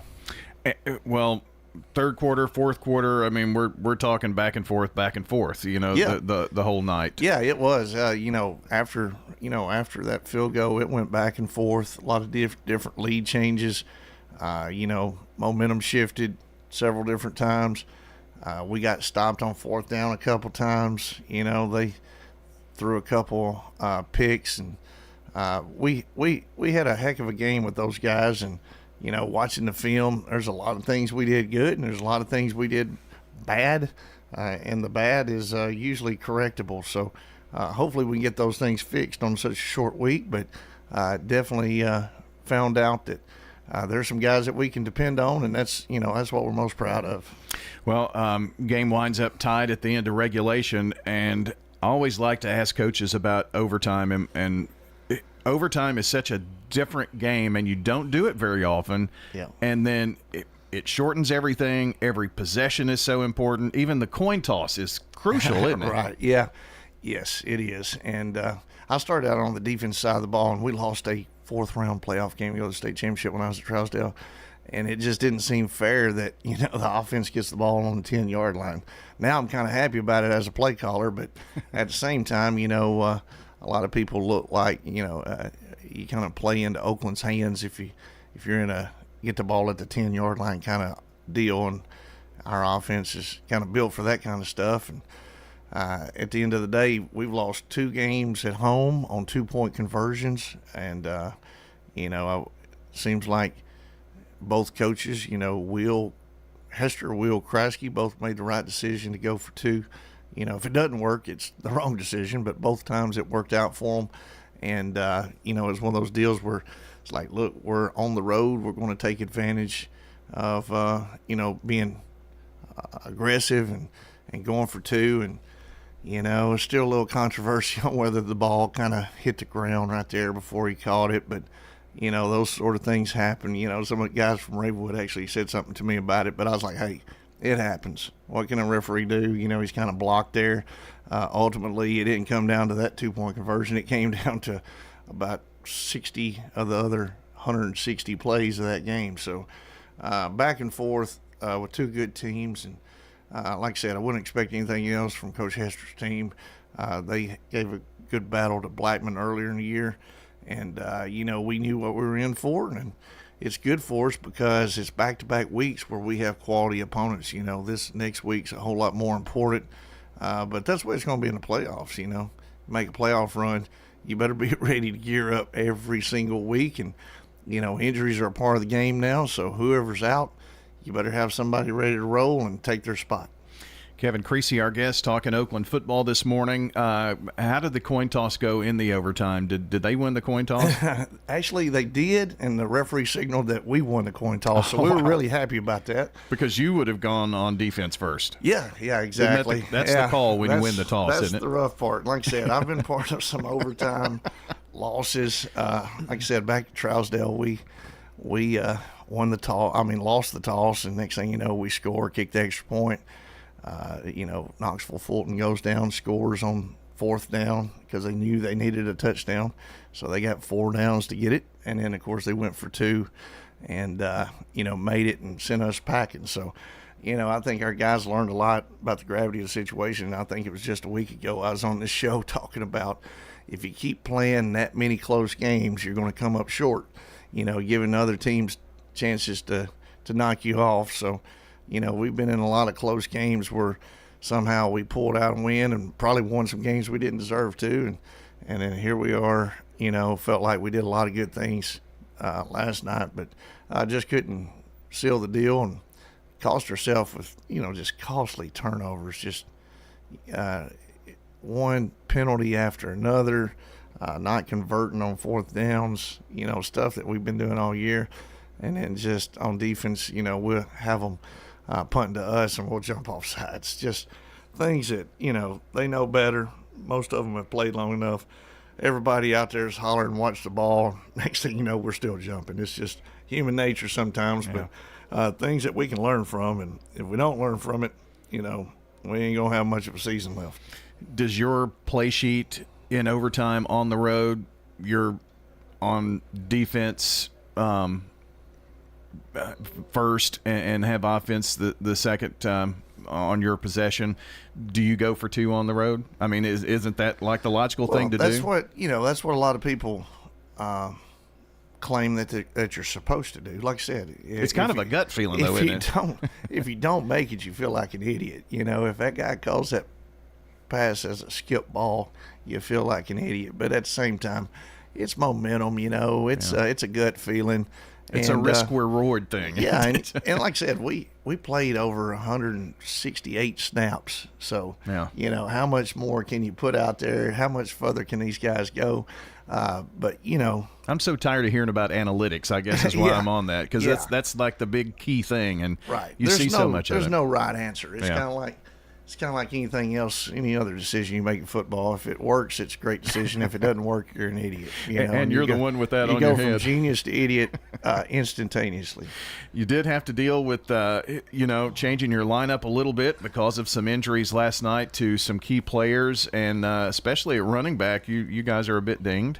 Yeah, we seems to be going on a lot this year, but, it's a physical game we played last night, and got some guys going to the doctor, hopefully pretty soon since we play on Thursday. But I got to figure out, what the starting lineup looks like because, ultimately the doctors are making the decision and, we need to side on the side of caution and all that stuff. These are 17, 16-year-old kids and probably got a different lineup coming up this week, just inconsistently in our starting lineup. That's just kind of been the motto and what's happening to us all year long. But, the good news is we should be used to it. And we had some guys, Kimani Bass, for example, our 123-pound running back, goes in for our big-time Division I running back. And he goes in, first thing he does is score a 15-yard touchdown. So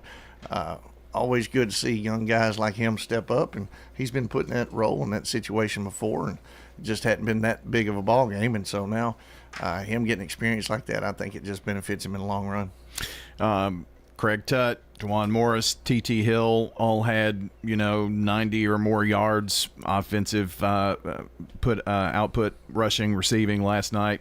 Kyler Creasy, 10 of 18, almost 200 yards passing and a touchdown last night. So and got to also tip your hat to Chase Bandy, who had almost the same in terms of receptions and including a big touchdown, about 74 yards. Yeah, we had some, like I said, big plays, but of course they had big plays too.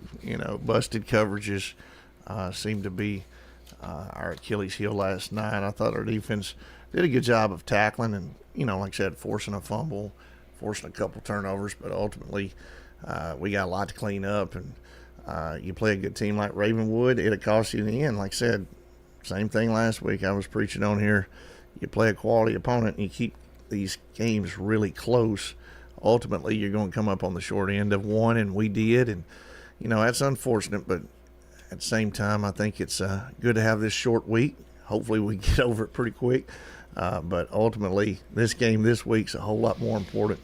And we know it's going to be tough on the road at Riverdale. Well, I know I've gone a little long with you here, but we've got to talk about the Battle of the Borough and playing again for at least the second year in a row, for this game being for a region title, and you've been in these games, it seems like, since you've been there, you've been in these games in terms of a chance to win the region title. I wouldn't think that it's going to take a whole lot to get you guys up for Riverdale this week. Yeah, it's a good rivalry, and a lot of these kids know each other, but ultimately, I don't know how much fired up gets you.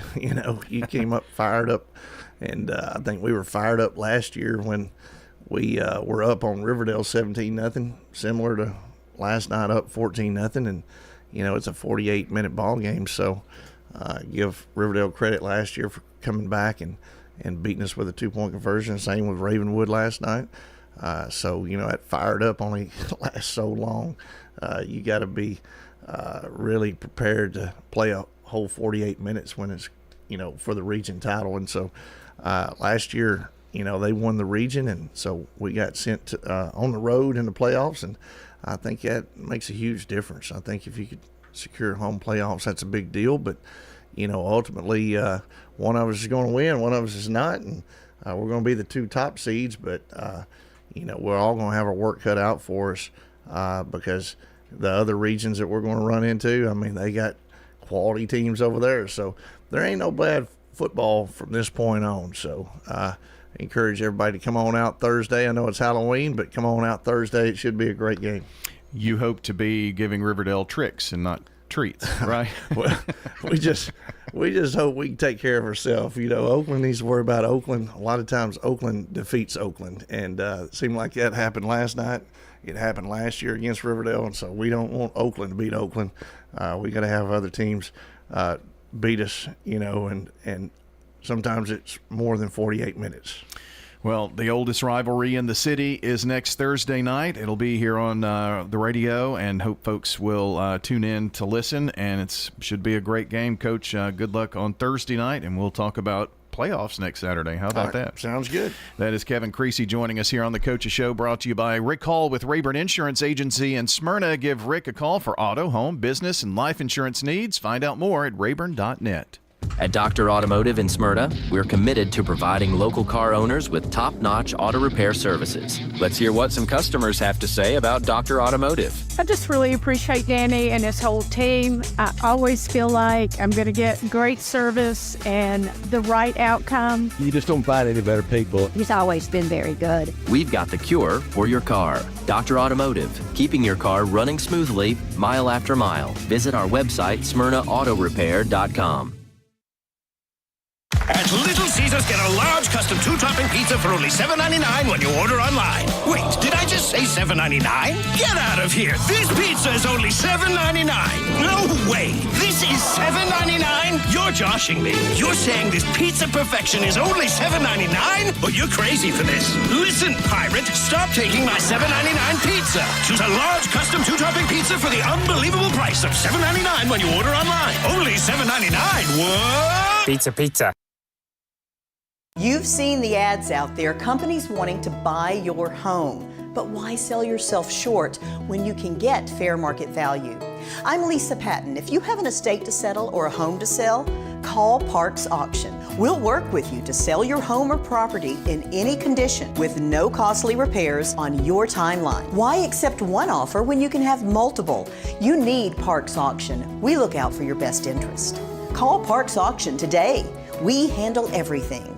You've heard people say, you know your work by your name, but there's no better name for residential and business concrete work than Dan France Concrete. From basic slabs to decorative stamping, for your next concrete project, call Dan France Concrete, 615-642-5152. This is Dan with Dan France Concrete, wishing all Rutherford County student athletes a great season. Study hard, play harder, and be safe. Trust me, Dan is committed to the community and will offer you a great product. He'll stand behind his work and make sure you're satisfied with every aspect of the work. Dan France Concrete.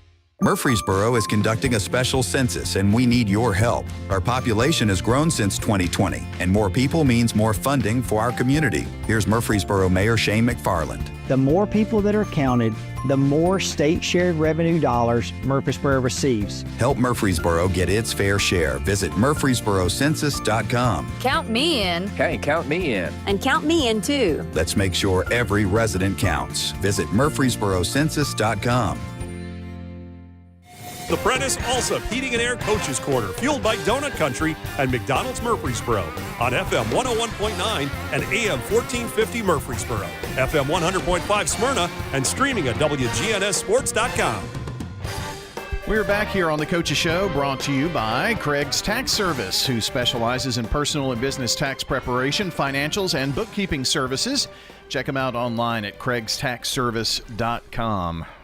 We get closer and closer to tax day. I don't want to think about that.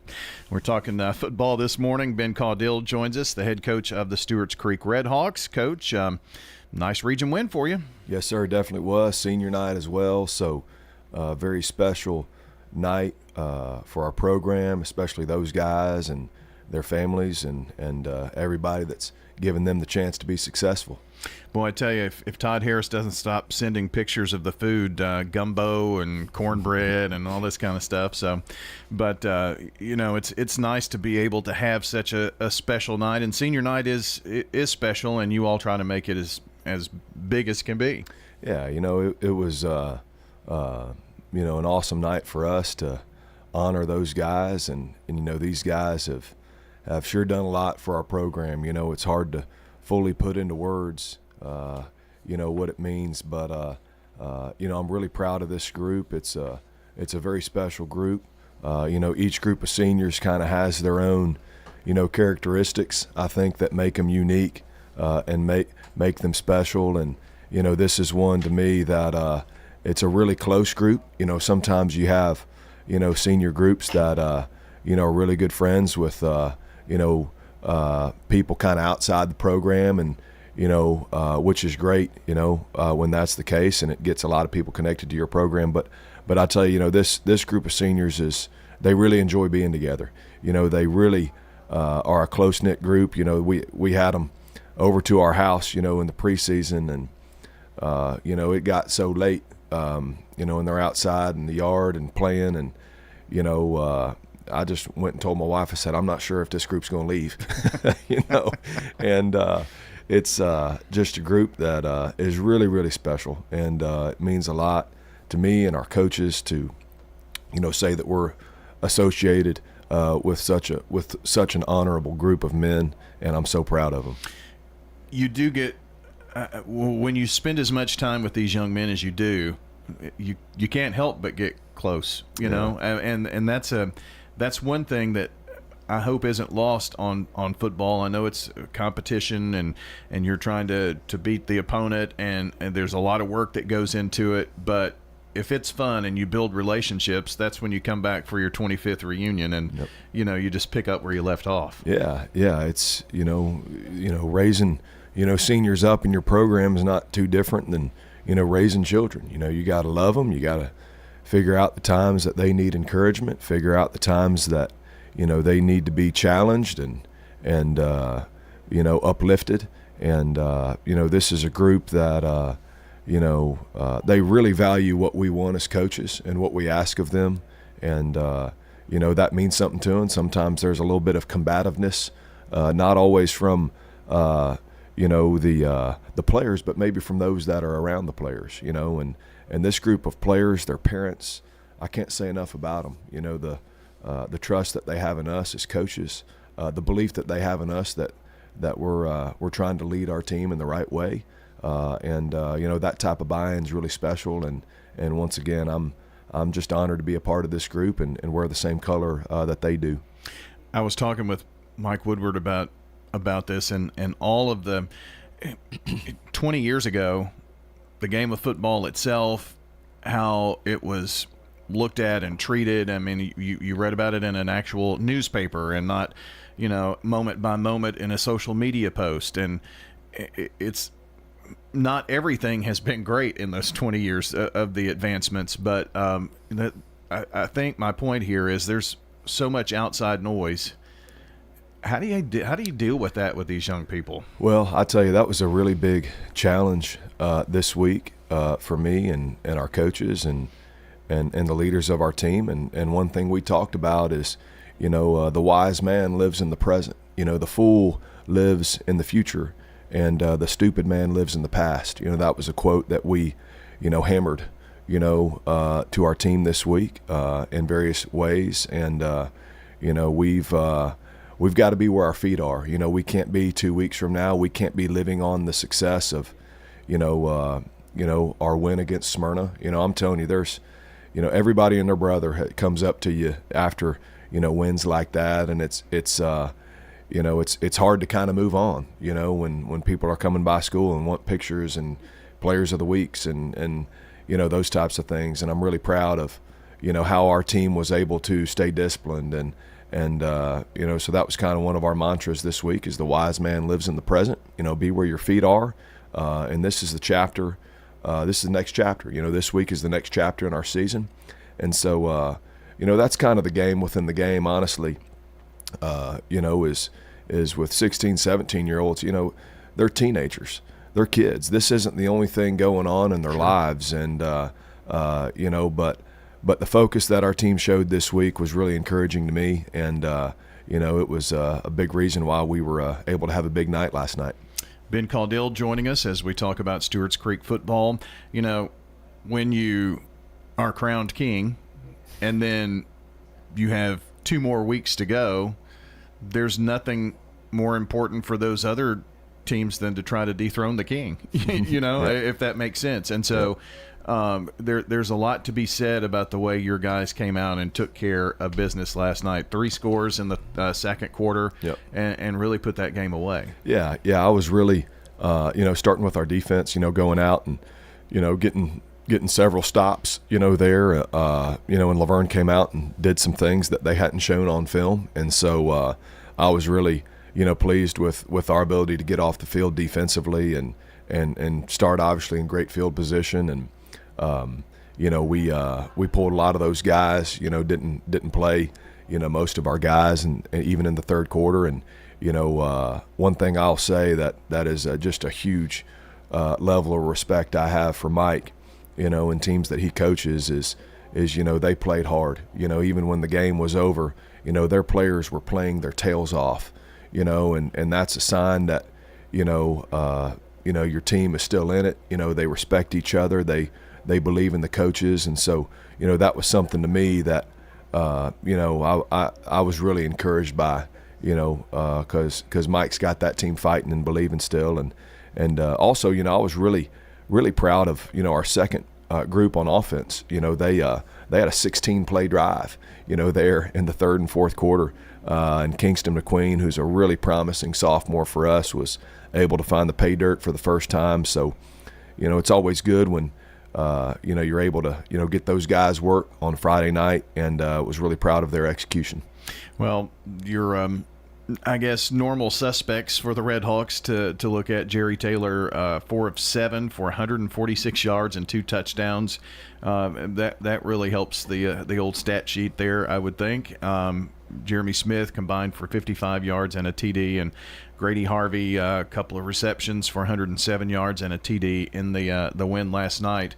But defensively, you got a lot of guys in last night, because I'm looking at your stat sheet and there are a lot of tackles there for a lot of different young men. Oh yeah. No, I was very encouraged by, Jerry. We had a drop touchdown pass, right before, he rifled a few right on the money to Grady and Kai, and so I was proud of Jerry and how he uplifted, the moment after we dropped that wide open touchdown pass, and I'm proud of his maturity as a leader on our team, and first year starter really, and how he's managed everything is I coach him, and he's honestly like one of my sons.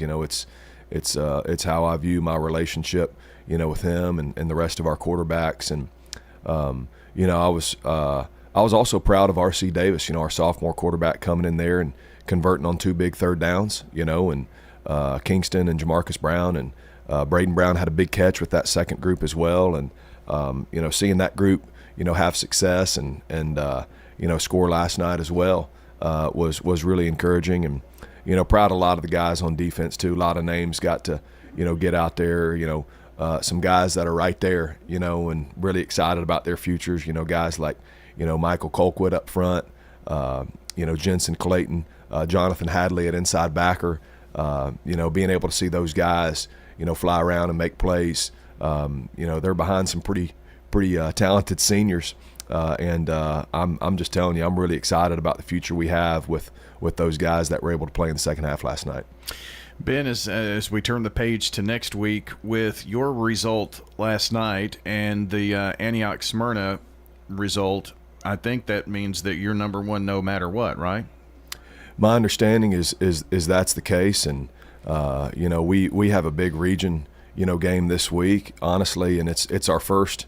We're playing on November 1st, Friday night, and it's the first road game we've had since September the 26th. Wow. So, we're going to have good scheduling this year. I don't know about next year. Yeah, this year we ended up with, 3 straight away games kind of there in the middle, and then we just finished up, including fall break, our 3rd straight home game. And so, this is chapter 10 for this team, and like I said earlier, fools live in the future, and the wise man lives where his feet are. And, this team is made up of the right stuff. They're made up of the right leadership, not only in our locker room, but throughout the various position coaches on our staff. And I know that, that's the message that we're going to preach this week is our football team's got to get better this week. We've got many aspects, in all 3 phases of our team that we need to improve, and there's a lot of work left to be done.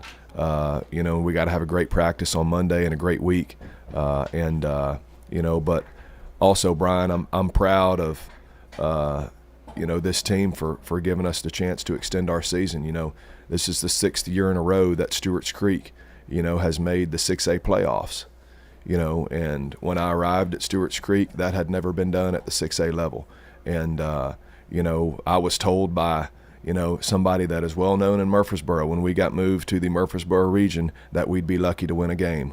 Well, Stewart's Creek made the playoffs both years we were in that region. There were 3 teams that made the playoffs both years: Oakland, Riverdale, and Stewart's Creek. And so, I don't want to fall asleep and just brush off, not just the success of this year's team, but, we stand on the shoulders of people that are getting it done for the first time. And I told our staff and our team this week, it's not going to be easy. We're trying to do something that's never been done. And, being a good team and, being considered a quality coach is not just going somewhere and winning 12, 13, 14 games. It's can you do it somewhere where it hasn't been done before? Do you have the discipline, about you and the focus, and the ability to push through, in an environment where it hasn't been done? And, that's the challenge I think that our team faces. Is it's not a challenge 2 weeks from now. It's a challenge day to day to be focused and be where our feet are and stay in a position where we're focused on doing something that hasn't been done before at our school. And, so our team putting us in this position is something I'm really proud of. But, I speak on behalf of many. There's a lot of meat still on the bone, and I'm excited to, continue to go to work with this group of coaches and this team. Well, Coach, a lot of firsts for the Red Hawks this season, and I don't think those firsts are over. So we'll just leave it there. Coach, appreciate you coming in every morning. Yes, sir. Thank you, Brian. Ben Caudill, the head coach of the Stewart's Creek Red Hawks, joining us here on the Coach's Show, brought to you by Parks Auction Company. Let their experienced and professionally trained staff utilize the auction process to sell your property. Find out more at parksauction.com. Here's a question. What do you want from your electric co-op? Fast response if the power goes out. An app that keeps me informed. Tips to lower my monthly bill. Communication on things that matter to me. Done, done, done, done. I want to know everything. Everything? Well, young lady, let me show you the MyMTE app. Energy Service Life. That's Middle Tennessee Electric. We're here to get done what matters most to you. Learn more at mte.com. The Blue Raider fan source for officially licensed Middle Tennessee gear is Raider Tees. T-shirts, caps, sweats in all sizes, designs, colors, children's to plus sizes. Raider Tees has decals and license plates to show everyone your favorite team. Plus, check out their wide selection of Blue Raider art, jewelry, even golf tee markers. Show your Blue Raider pride with the largest selection of Blue Raider merchandise anywhere by shopping Raider Tees, 910 Ridgely Road, just before the bridge over Broad behind Chewy's. Sir Pizza. Murfreesboro's favorite pizza is now hiring at all 3 local locations. That's right. We want you to join the Sir Pizza team. Stop in at our East Main, Veterans Parkway, or Memorial Boulevard locations and let us know how you'd like to join the Sir Pizza family. Also, we've made it even easier to order for carryout or delivery. Just head on over to sirpizzatn.com. Sir Pizza, you made me love pizza again.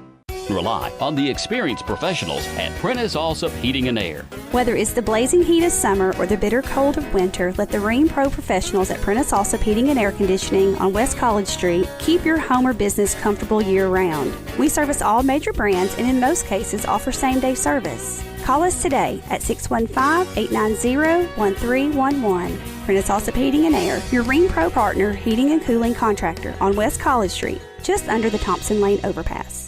Craig's Tax Service at 142 Heritage Park Drive offers complete tax preparation, financial, and bookkeeping services. This is Brett Craig with Craig's Tax Service. From personal tax preparation to business bookkeeping, payroll, and taxes, at Craig's Tax Service, our staff is here to help.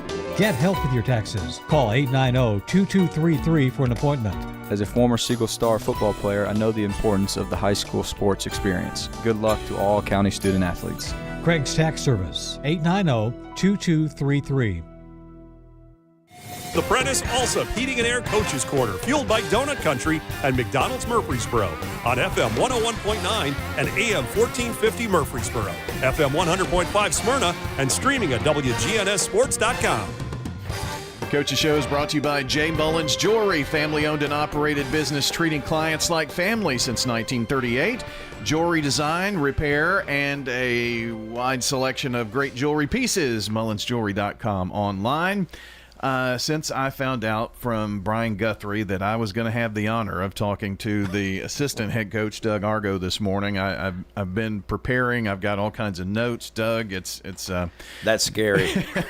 No, I'm kidding. It's blank pages here, but good to have you here this morning. Thank you. Just to kind of give a little behind the scenes, your father-in-law has worked with us doing high school games forever, and I met Rod when I was working at Waldron for John, helping as an EA. So I've known Rod for all these years, and I know that was a great time for all you guys. Y'all had some great years there. Yeah, I mean it was definitely a lot of fun. But we get to keep up with you, and we followed you from Siegel to now at Rockvale, and just great to have the opportunity to finally talk to you here on the air this morning. Appreciate that. Great football family. You grew up in it. I mean, I guess you're just kind of living the life, aren't you? You get to do what you love. I do, and definitely coaching is that passion that I've always had, and have been in it for 28 years now. And when after COVID, after 25 years in, I was ready to just retire, but I wasn't ready to quit coaching. Yeah. And the situation opened up at Rockvale when Coach Guthrie got the head coaching job. It was just perfect timing. He gave me a call, and we were talking, and I was like, hey, if you, Mr. Luker, can make my 8 to 3, this, and this, I'll be there. And they made it happen. Well, how about that? And I've really enjoyed it. It's a great place to be.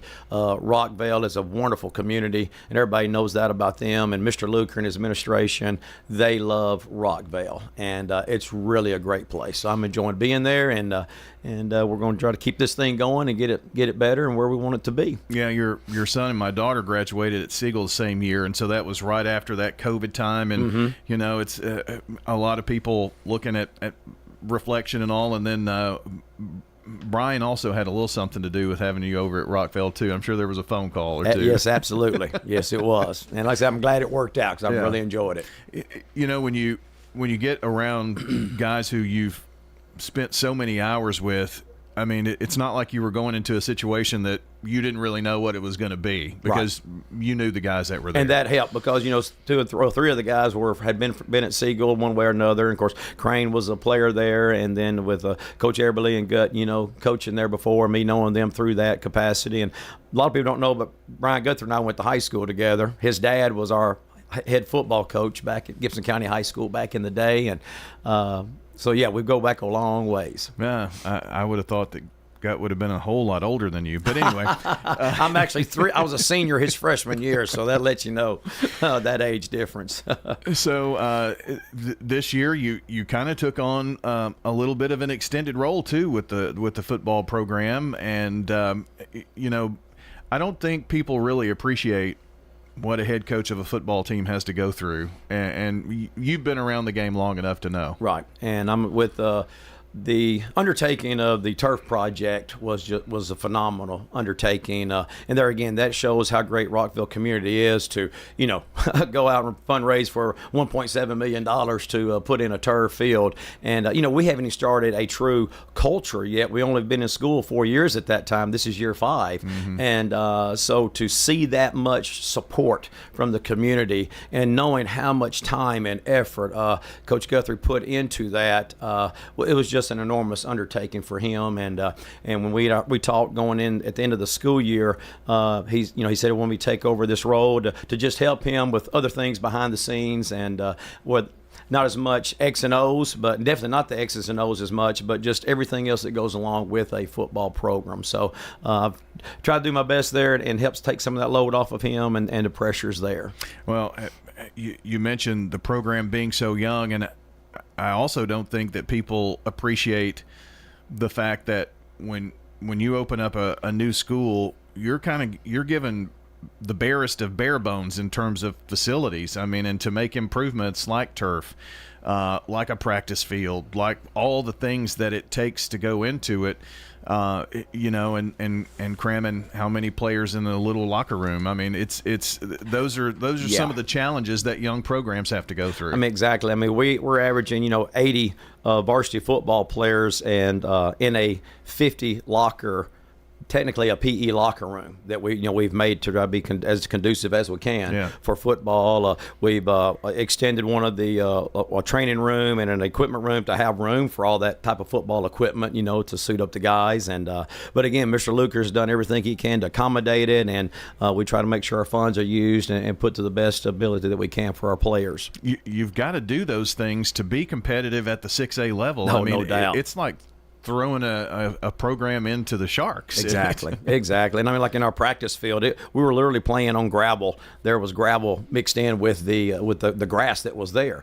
We got new sod put down on it 2 summers ago, but when you lay sod on top of a kind of a dirt gravel base, it's just still going to, it's not going to root, and it hasn't had time to really root yet. So we're hoping to have another good year of weather, and with the that practice field can get more field in the middle, and have a good place for the kids to practice. Because I mean, we're like, we'll never go off the turf, but oh my goodness, it's either middle school football or a soccer match. So somebody's using that turf field, once or twice a week. So there are certain days, we can't get on that turf for practice, and so we still have to have that practice field to get on. Yeah, I mean, that's another thing that I don't think the general public really understands is those facilities are not just for 4 or 5 varsity football games. Exactly. I mean, there's something every night, except maybe a Wednesday or something. Exactly. It really has been in the not only the fall but the spring as well. Doug Argo is joining us this morning, the Rockville assistant head coach, and talk about a tough game last night on the road at Blackman, and Blackman kind of came out and challenged your team in a way on the line that made your best player have to just work extremely hard last night for any yardage. Right, and we had a great week of practice. We felt good going into this game with a game plan. And Thursday after practice, Bo Bryan, one of our starting offensive linemen and MTSU commit, basically got a bruised contusion. I think the actual term is perineal nerve contusion on his knee, therefore causing numbness and tingling in it. Went to the doctor Friday morning, and he was not able to play Friday night. So you practice, and Bo's not only an outstanding offensive line on the right side, he's also a great defensive lineman. And so we lost him on both sides of the ball last night, which definitely changed the game plan, especially offensively. We weren't just one-dimensional with Jalen Morgan as a Wildcat quarterback. We were almost one-sided to one side of the ball, to Stephen Nelson and that side of the offensive line. And good teams, opponents, are going to see and they're going to challenge that, attack that. I mean, you do the same thing. Exactly. And I mean, hey, Blackman, hats off to them. We knew they had a real good defense, great defensive front, and so we knew it was going to be a challenge regardless. But yeah, not having Bo in there on Friday night during game time definitely affected what the game plan was and was going to try to do. And I'm going to tell you, it was Jalen Morgan. We're so proud of him. I mean, he has truly tried to lead this team, and of course, not with just his ability, but with his vocals. Gave a great inspiring. I had an inspiring halftime speech I thought I was going to give, but I didn't have to because Jalen really gave it all he had with passion and commitment, and wanted to challenge the team to let's go out this set. We're down 21-0. Challenge this team. Let's go out. And I mean, hey, we had a great first possession defensively. From that, I mean, Blackman had the ball inside the 10. We held him out of the end zone. We blocked the field goal, and we're like, okay, here we go. And then offense just couldn't get it going because of Blackman's tough defense. Yeah, and that also, we talked about it during the broadcast last night, when your offense can't put together a couple of first downs, that flips the field, and then when you're punting, I mean, you can't really give the opponent the ball inside the 50. No, I mean, it was definitely a game of field possession. It was. Blackman literally got almost all their possessions were on the plus side inside the 50 going in. Our average, we had 9 series, and our average start was the negative 22-yard line, and then we were going 3 or 4 and out, and so all 9 series resulted in 9 punts. And hats off to Hunter Ciccolone, sophomore. We've gone through some punting scenarios, and he had the best week of really just one day. He's like, Coach, I think I can punt. We're like, well, let's give it a try. And I mean, he had the pressure coming, and he was able to get his punts off except one time, and that was from one of our left side, just didn't pick up his inside gap, and the punt was blocked. But other than that, I was proud of him for stepping up and giving his best shot. As tough as it has been at times this season, you've dealt with a lot of things, a lot of adversity.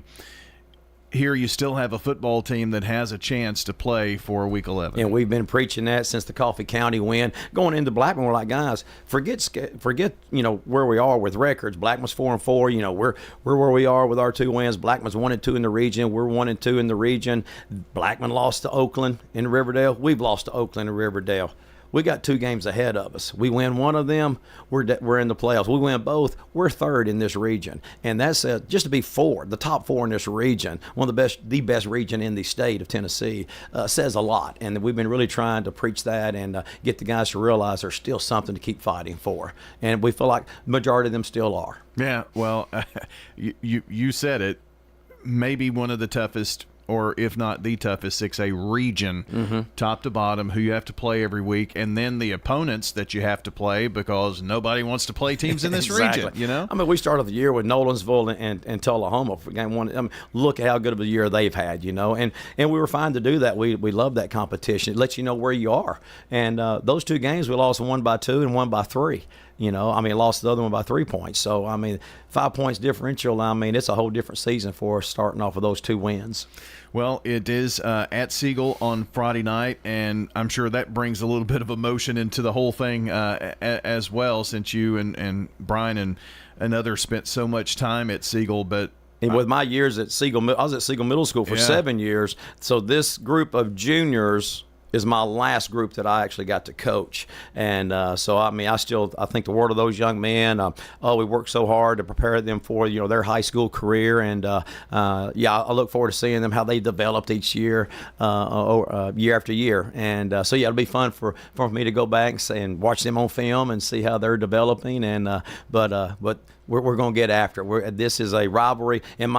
Now my 3rd year at Rockville High, we're 1-1 versus Siegel, and both of them very good games. So I'm looking forward to how this one's going to turn out for us. Well, it couldn't be any bigger for that Week 11. You win, you're in, right? Exactly. And looking at on the other end, you've got Mount Juliet or Green Hill. Looks like going to be the 1 and 2 out of their region, right? Yeah, that's the way that it's looking now. So I guess there's not a whole lot.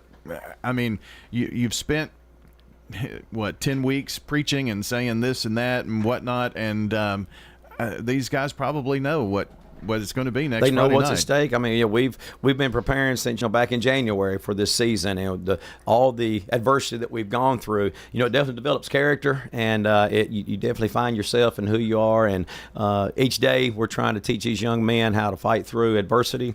It's definitely going to make them better men in life and hopefully successful citizens for us in the future. And but right now we're going to start getting ready as of this afternoon, getting ready for Siegel, and we'll put it all together on Monday and hopefully have a good week of practice. Those guys that have been injured, hopefully this week we can start getting them back in, and that'll help our depth out going into Friday versus Siegel. Well, it's always good to have. I think we keep Rod around just so he's got Andrea's phone number so we can get text of scores and stuff. But sometimes he gets lost in his phone, No, not Mr. Rod. Not Mr. Rod. But I do want to make sure we mention Andrea, too, how much we appreciate everybody. And, Doug, good luck. We're going to be there to broadcast the game on Friday night and look forward to it. And the best of luck to you. Appreciate that. Let me throw out one notable to Melvin Boone. The man has one motor, and it's nonstop. Offense, defense. He's a phenomenal football player. I get upset. I'm like, man, I think he's a senior because he's so mature, but he's just a junior, and we've got him back next year. So that's fun too. But right? Melvin's a great young man. He and Jalen have really worked hard to get this team going in the right direction. Well, we'll see what happens next Friday night with the Rockvale Rockets here on WGNS, and hope you'll join us for that. And that's going to do it for our Coaches Show segment here with Rockvale on the Coaches Show, brought to you by State Farm agents Andy Womack, Dana Womack, Celeste Middleton, Ron Reeves, and Emerson Williams. Like a good neighbor, State Farm is there. We're talking with Anne-Marie Brents at Rick's Barbecue, carrying on the Lanning family tradition. I'm passionate about it, and I have a lot of my dad in me, so I know that I have the same energy and mindset that he does. It's the best barbecue you'll eat, the smoked chicken out of this world, and those loaded baked potatoes. That's the biggest potato you can get. They're right at 2 pounds. People ask us that all the time. They're like, where do y'all get those potatoes from? A quick meal, feeding the whole family, or catering, they can do it all at Rick's Barbecue, 212 Warrior Drive. The Prentice Allsup Heating and Air Coaches Corner, fueled by Donut Country and McDonald's Murfreesboro on FM 101.9 and AM 1450 Murfreesboro, FM 100.5 Smyrna, and streaming at wgnssports.com.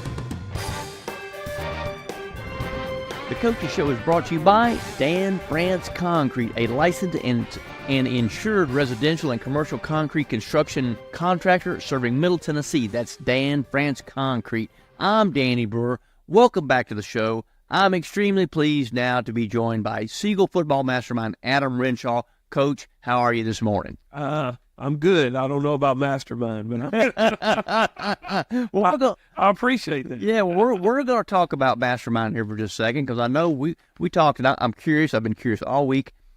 We talked last week about what was going to be going on at the Renshaw household as far as some ribs and stuff. Tell me how they turned out. Talk to me, Coach. Tell me about it.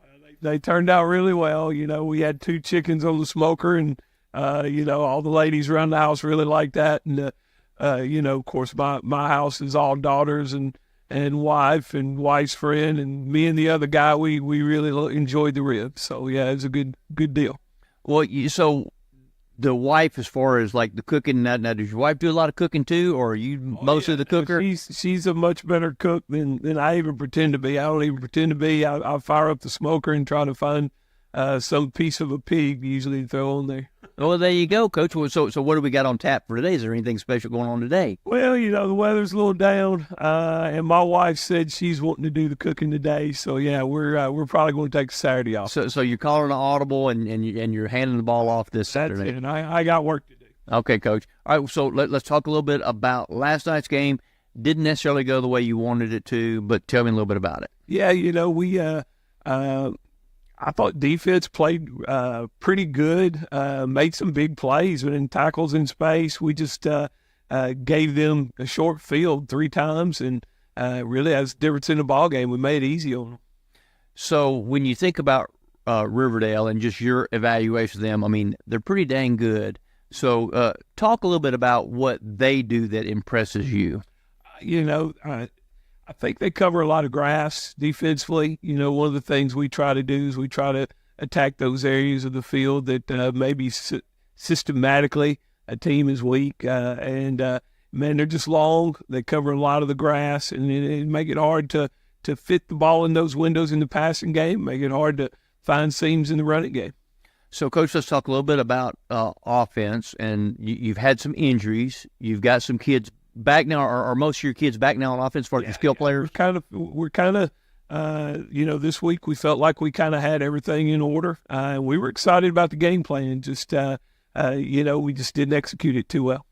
When you think about fall break, fall break can be good because it helps you as far as injuries go. Because fall break, of course, was a couple weeks ago. But what's your thoughts on that coming where it falls in the football season and trying to maintain some kind of momentum and all that kind of stuff? What do you think about that? Well, in Rutherford County, I think kids are brought up playing football, and fall break ends most seasons when kids are growing up. It ends, the middle school season ends, a lot of youth.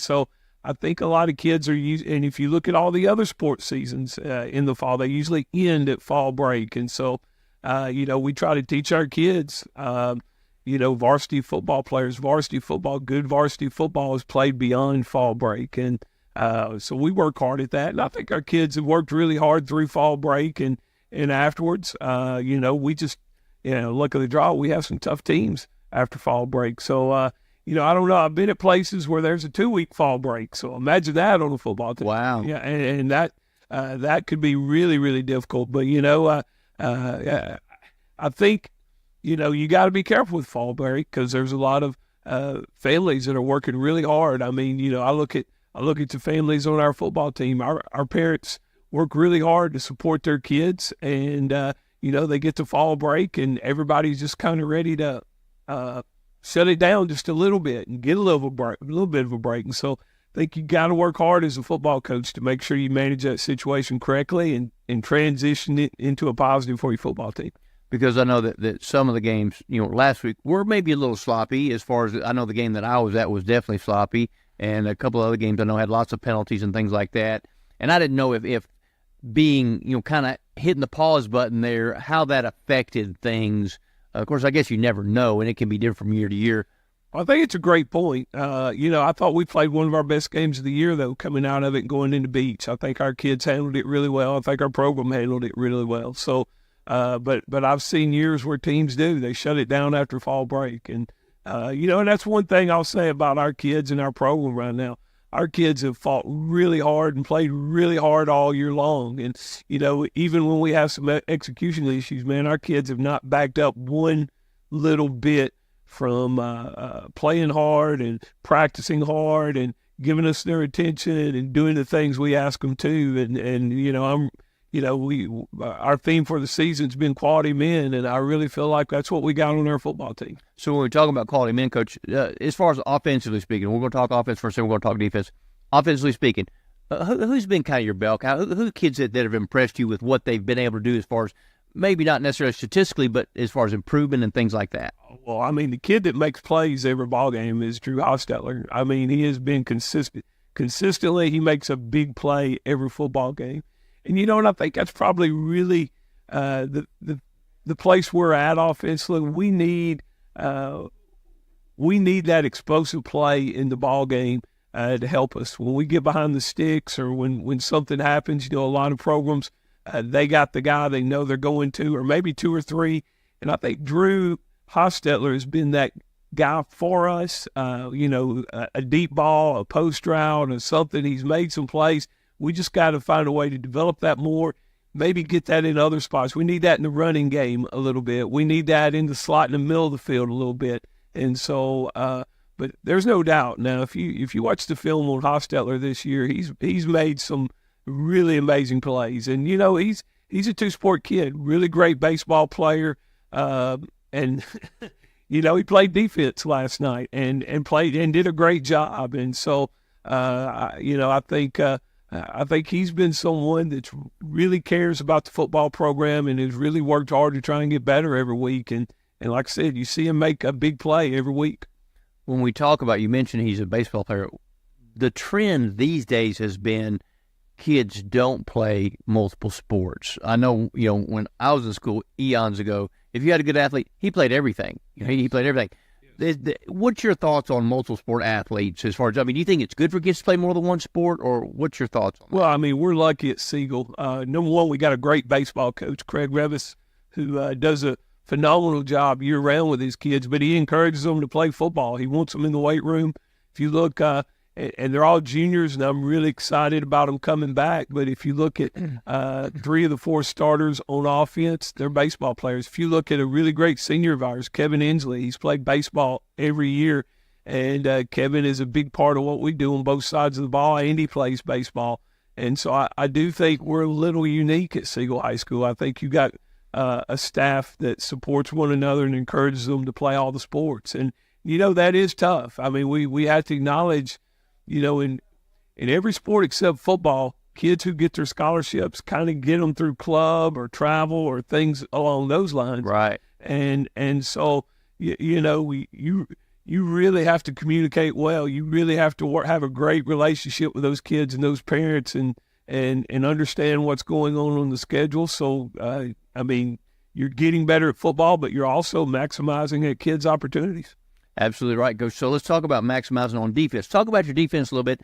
Same way on defense. Who has been, or maybe multiple kids who have impressed you as far as their improvement and their willingness to stick their head in there and make tackles and hit and all that stuff? Oh, man, there's several. Andrew Varner and Kevin Inslee at safety have been rock solid for us all year, and not just this year, but several years. Kevin Inslee has played several positions on defense for us in the time that he's been there, and then Andrew Varner has been running the alley and making plays on balls for a couple of years now also. And then you take Kobe Ward, another senior who actually moved off the defensive line last year and has played our Sam backer, which is kind of like our quarterback on defense. And he makes the calls and he runs, and very physical kid, very rugged kid, and type A personality. Everything's right or wrong, and he's done a tremendous job. We've had some young kids step up. I think a kid at corner, Delvion Ewing, he has gotten better every week.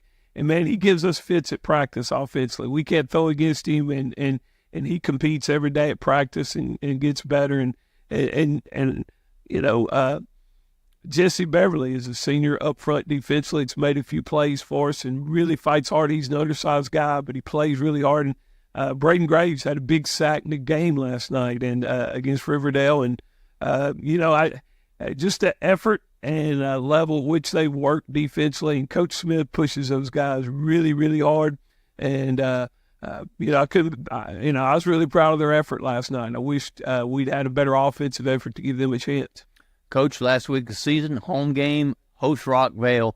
Talk about what's at stake this coming week. Oh, yeah.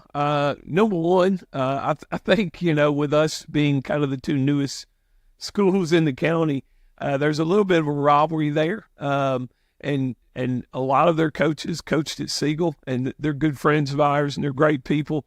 I think our kids know each other. And here's the thing, records will be forgotten this week.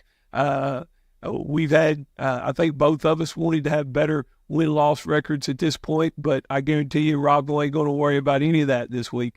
They're going to come after us with everything we got, and we intend to do the same thing. We intend to kind of flush the records, and let's go play this inter-county rivalry. And, it's kind of went back and forth the last couple of years, and it should be a physical ball game, and it should be an exciting ball game. Coach, I think you're absolutely right. Anytime you have those inter-county rivalries, and we've got a lot of those around here, the records don't matter. Yeah. Well, and I would also say, you're at this point, everybody's going to be re-energized. This is week 10.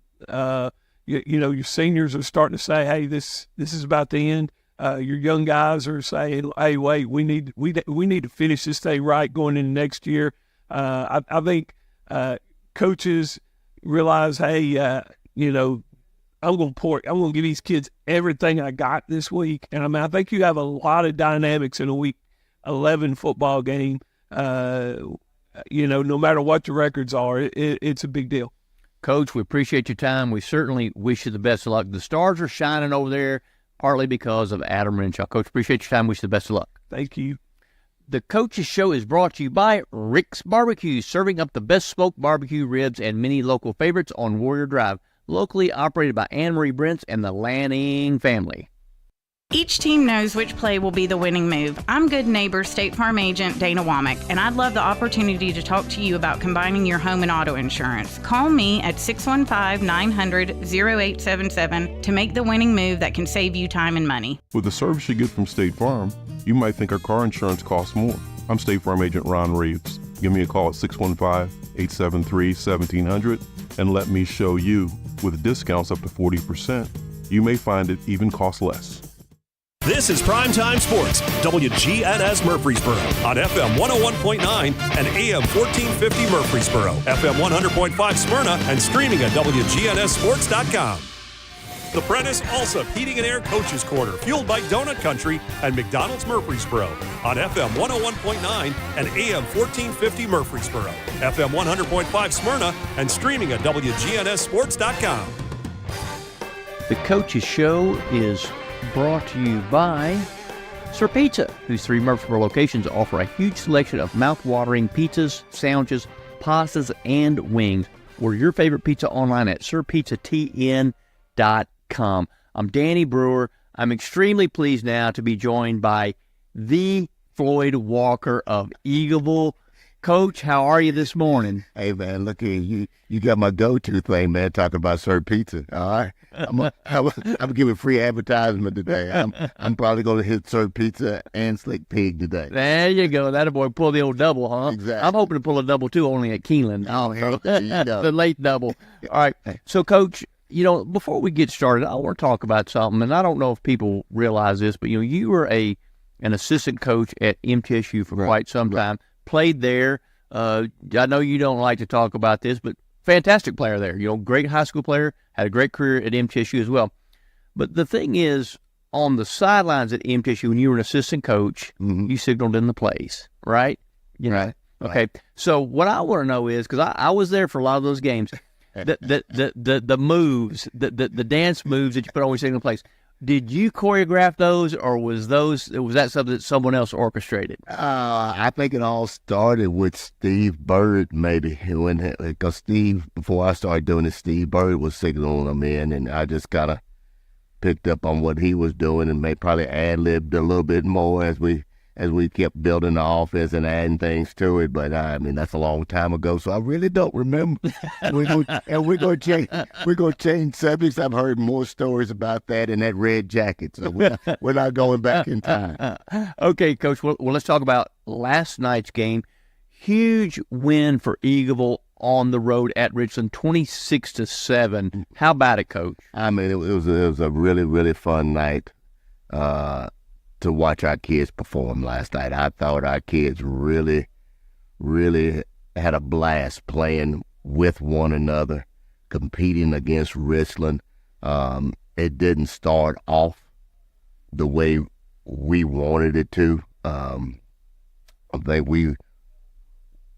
we stopped them on the first drive. We get the ball. Caleb Spencer pops one, and then we give the ball back. We hold them. They punt, and we kind of muff a punt. But the thing about this group of young men that pleases us is their ability to be resilient, their ability to go and just play the next play. And I thought our kids did a fabulous job of that last night. Coach, every year your goal is to get better each week. Exactly. That's each year. Exactly. So 3 in a row you've won, 5 of 6. Talk about the progress that you've made from week 1, because I think, you lost 2 of the first 3, but then it's been, man, y'all have been lights out pretty much. It's one of those deals. You try to tell everybody that each team is different every year because you lose a group of seniors. Somebody may get hurt. Somebody may not decide to play. So the locker room changes, and it takes a little bit to form an identity. It doesn't really take that long to form an identity defensively because it's really one of those deals to where you alignment assignment, and then you read, you make your reads, and you go get the football. But offensively, it takes a while, especially when you start talking about the quarterback position. And we've been fortunate enough to have 2 young men that's playing this year, and they're starting to be more comfortable in what we're trying to get done. I thought Damon Pruitt last night did a super job.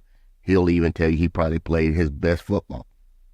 So we're we're excited about the way that we're trending, but is it where we want to be? Probably not. There's always something that you're going to try to get better at, and we'll look at this film and we'll get back to work on Monday, and we'll try to see where we need to improve. So as we move into the final week of the regular season, and you have had the success, important to maintain hunger is the message I'm getting. It is, and our kids, I mean, you think about whether or not a kid is ready to play a ball game. You try to get a feel for everything, whether it's a pregame meal or whether or not it's on the bus or how they're interacting with one another in the locker room. And we've got a loose group of young men, and the thing about it is when the lights come on, they've been able to flip the switch and really, really excel at a high level. So it's one of those deals to where when you have 14 seniors in a 1A school that's been through a lot of battles, it's been on a lot of road trips, they're doing a really super job of self-motivating. So I'm thankful to have that type of leadership in our locker room. Well, I think road trip is a key because at your level, the road games are really road games. Oh, yeah. Here at the 6A level, you just go down the street and you're playing somebody, but you guys don't. You do have to travel. Yeah. I mean, most of our road games are at least an hour minimum, and our kids handle it well. And it's one of those deals to where it's like you just said, we're not fortunate enough to where if you're Riverdale, you have to go right across town, 15, 20 minutes and play play Siegel or play Oakland or somewhere in that neighborhood. When it's time for us to hop on the bus, kids bring pillows, they get their headphones, and they're probably going to take a nap because they know that it's going to be a long bus ride. But our kids have handled it well, and we're going to have to hop on the bus again this Friday night and go to Cornersville, which is about 45 minutes to an hour. So we'll look forward to the challenge when that arises.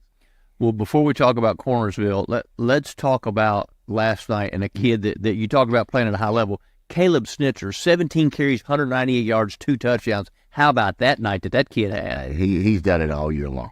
Caleb Snitzer, Marshall Spann, Nolan Lane, Noah Lilly, and the list could go on and on and on. These kids, I tell them all the time, I'm proud of the way that they play for each other. I'm proud for the love that they have for one another, because I think that's the whole key to it. I think this group is so close that when they go out onto the field, it's nothing but their will to make sure that they don't let their buddies down. And it's really a treat to watch when you get a group of kids like this. One of the beautiful things about Eagleville, I think, is the close-knitness of it all. And that's something that's going away a little bit at some of the bigger schools, I feel like, because of how they transition. Kids go from one school this year and they're at that school the next year, whatever. But at your school, most of your guys, like Snitzer, is he a senior? Snitzer is a senior. Like I said, we've got 14 seniors. Most of those kids have gone through our junior pro program, have gone through our middle school program, and now playing in the high school program. So they've been lifers, and it's one of those deals where this is like my 15th year, and you've been able to watch these kids from elementary school through middle school and now seniors grow up right in front of your eyes and become the young men that they're becoming and the players that they're becoming, and we're just so thankful just to be a small part of it. So you mentioned a kid a minute ago. I want to talk about him now. There's a horse running. It's always in the back of your mind. It always, So there's a horse running in the Haggard fight at grade 2 at Keeneland today. He's a morning line favorite. His name is Hit Show. If we were to talk about Hit Show, talk about Marshall Spann. I mean, he puts on a hit show every night, doesn't he? Every night. He's hitting somebody. I mean, and I thought defensively last night, I thought all of our guys tried to be physical last night. I mean, I thought Lane Frizy, who's been filling in at safety, something for Noah Lane. I mean, Noah Lilly came up and just really struck some people last night. I thought Marshall was running sideline to sideline, chasing the quarterbacks, chasing the backs. I thought Alex Bryan did a super job. I thought our defensive lineman got after the quarterback and affected their passing game, and it was an exciting night. It was a lot of great contact made by defensive players last night, and I thought that was the one thing that we know we can hang our hat on was our defensive side of the ball. Coach, when we talk about a hit show, hit is good, but tackling is also important. There is a difference between hitting somebody and tackling them. Do you think Span is a good tackler? Oh, he don't miss many. That's a sign of a good tackler to me. If you don't miss many, you're a good tackler. So, and he's right now he is probably, well, it's not probably a to it. He's the all-time leading tackler in Eagle football history. He's got well over 500 tackles, which is a lot for the human body, and he's kind of banged up and everything, but he just keeps on making plays, and that's what you want in your Mike linebacker and your captain on defense. When you think about that statement, all-time leading tackler, that's pretty strong, isn't it, Coach? It is, and he's done a good job since he was a freshman for us. We threw him in early, and he's accepted the challenge, and he's never flinched. So we're excited about what he's brought to the table. We're thankful that he's wearing our uniform and not the opponent. Well, I know his daddy was a pretty good thumper down there at Smyrna, so I guess the apple didn't fall far, did it? Yeah, I don't think he had a choice, right? That's right. Okay, Coach, let's turn the page. Cornersville, that's where you finish up at. Right. Big road game down there. Tell me a little bit about that. It's always a big road game when we get a big game when we get together with Cornersville. Is always highly competitive. They've got a super program. Coach Cook does a tremendous job down there. They'll have a very, very lively atmosphere. They'll have fireworks. They'll have DJs. They'll have their student section. Their fans will come out and be surrounded by the field and we'll have to go in there and with the mindset that we'll have to earn everything that we want to get the victory. Coach, we appreciate your time. We certainly wish you the best luck. And I'm going to make this statement. I feel it's absolutely true. One of the reasons the Eagles are flying high, Floyd Walker. Oh, man, that's the kids. It ain't me. Well, I ain't tackling nobody. I ain't running the ball. Okay, these kids are doing a tremendous job, and we're going to give these kids all the credit because the things that they put their bodies through day to day and week to week, I mean, you just can't say enough about the character of these young men.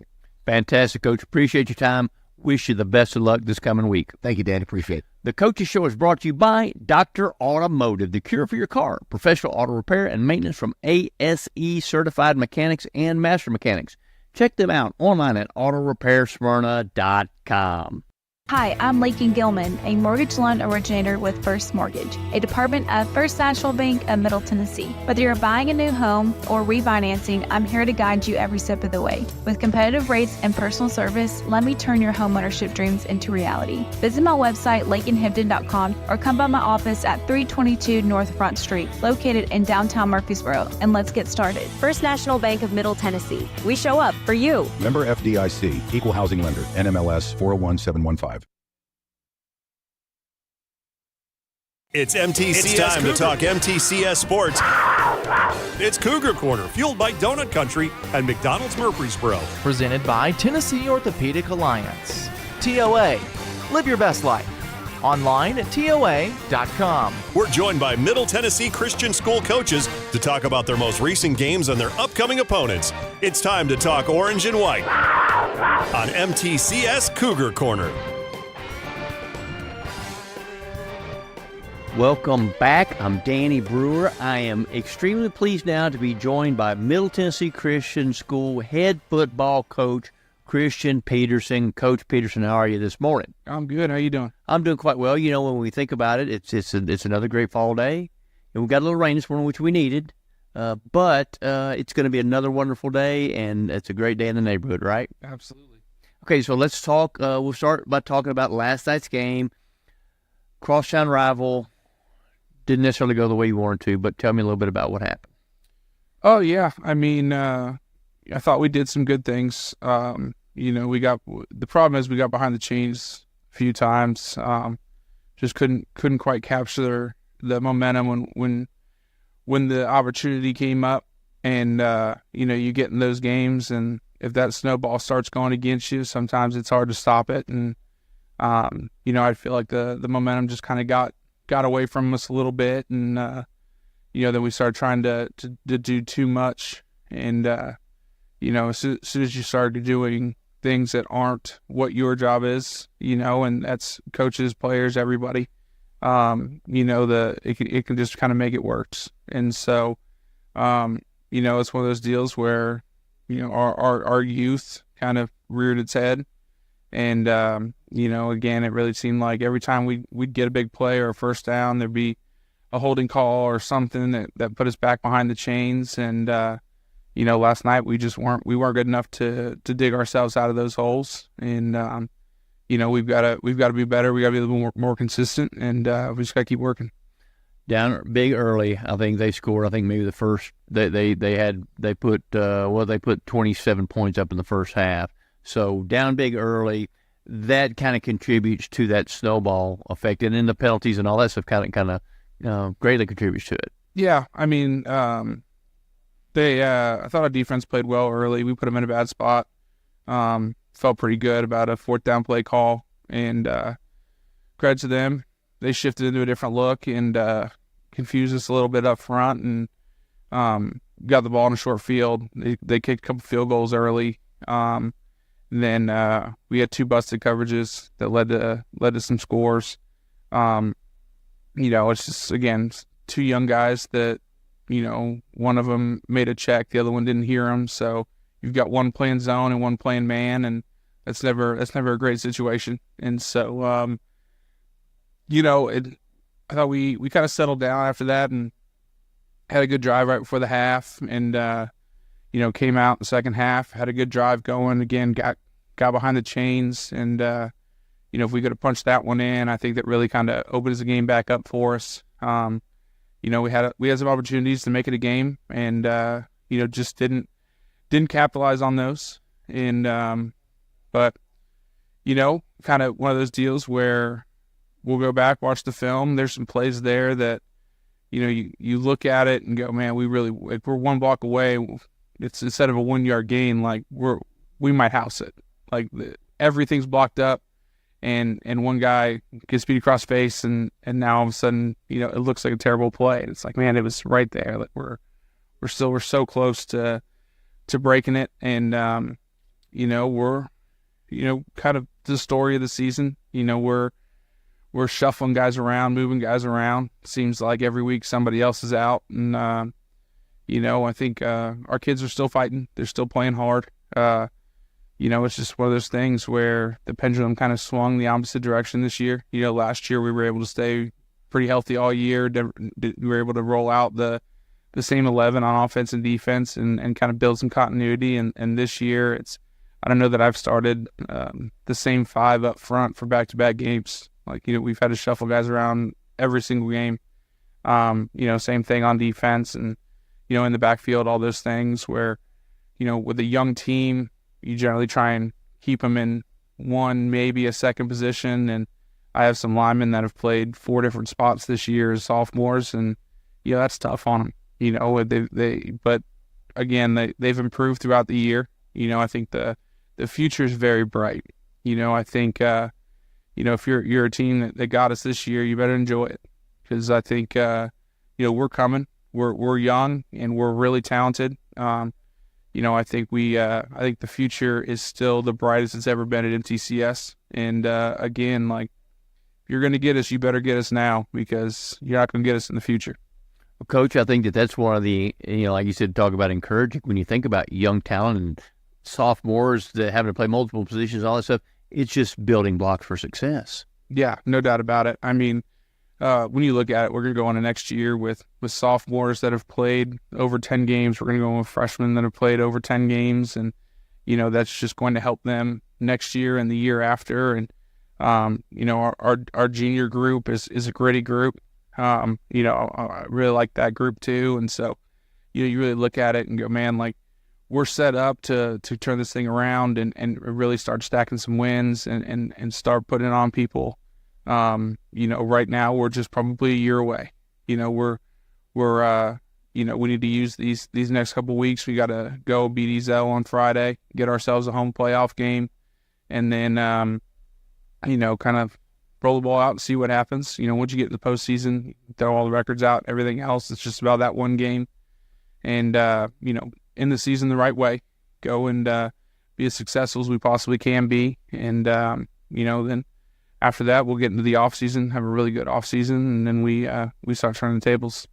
This time of year, injuries can be a challenge for every coach at every level. Talk about building depth and what some of the things that you try to do to build depth. And that, of course, obviously you got to have bodies, but the depth, because that's obviously very important. Yeah, I mean, for us, everybody we got in our programs all on one squad. They all practice together, which is, I think it's a positive, right? I think it allows, the young guys to kind of see what the older guys are doing. Everyone's able to see exactly how we practice, what we do. We've brought the 8th graders up, so they're able to come in and see it and join practice now. And, for what I tell them is when you come up as an 8th grader, like probably not going to get into the football game, but use this as like your first spring. Use it as your ability to learn where you need to go, who's coaching you, what are some of the base rules, what are some of the older guys doing, how are they doing it. That way, when you get to spring, you're confident, you know where to go, you do all the things. Now you're able to just learn. And so instead of spending the first week of spring just trying to figure out where am I supposed to go, I'm the new guy. Now they're able to come in and go, okay, I know I'm going to this position group. I know I'm going to do this. I know I'm going to go there. And, they're able to just learn throughout all of spring, and that kind of gives them a jump start into summer. And I think that's it's always been big for us, is being able to build it that way and get young guys opportunities early, is because they have the opportunity to be up there with us for a couple weeks and then have spring, and so they're able to have a full month before we get into summer where they've at least had some experience to understand what we're trying to do. So one of the things that I covered Tennessee football for a long time, Coach Fulmer, one of the things during his heyday that he told me really helped, internal competition. He said internal competition is what makes us better. Is that something that you try to cultivate? And obviously when you expose those young kids competing against the older kids, that helps with that, do you feel like? Absolutely. There's got to be competition in practice. There's got to be, you got to have that feeling that there's somebody that's going to be able to take your spot. There needs to be someone that when you line up, it's a win-lose situation. Even going offense first scout or defense first scout, and you've got to be able to go and compete. And I think some of that early on in the year with the young team, like they were learning that. I think we've gotten better at it. I think it's been more competitive. But I think it's just one of those things that's just going to continue to get better as they get older. Coach, talk a little bit about offensive growth. You didn't maybe have as much offensive growth as you wanted last night, but still talk about the offensive growth that this team has had from week 1 to right now. Yeah, I think understanding what we're trying to do is better. Kids like Ali Banjura just really, really came out the last couple weeks. He was one that when we got him, we knew that at some point he was going to break out offensively. We just weren't sure when it was going to happen. So it's good to see him have some positive things happening. Marlowe's been kind of thrown into a tough spot with Briggs Boyd out.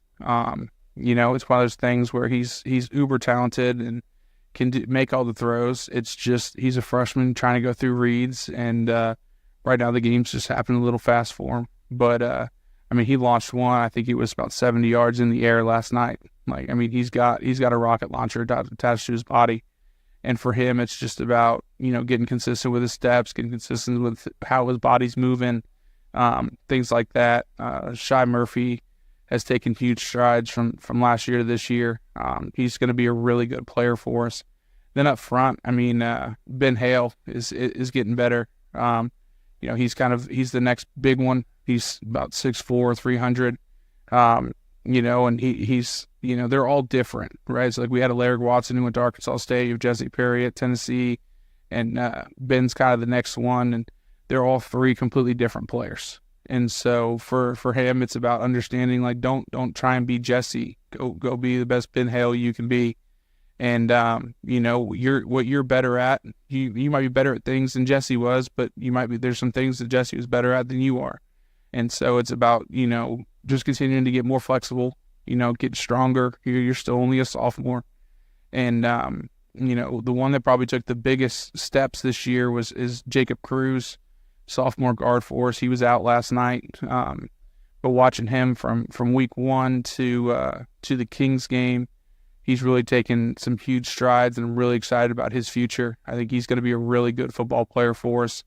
And so as you kind of go down the line, like, those are all freshmen and sophomores, right? And they're all improving. They're still just freshmen and sophomores, right? So I think for us, the big thing is going to be, getting in the weight room, getting stronger, right? Getting a year older.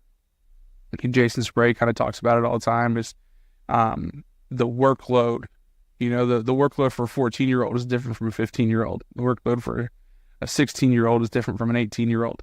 You're just able to physically handle more of a workload as you get older. And so, I'm excited to see as they continue to get older and continue to mature a little bit, and, watching their workload be able to increase, watching their strength go up, watching their flexibility increase, all of those things. I think the future is very, very bright.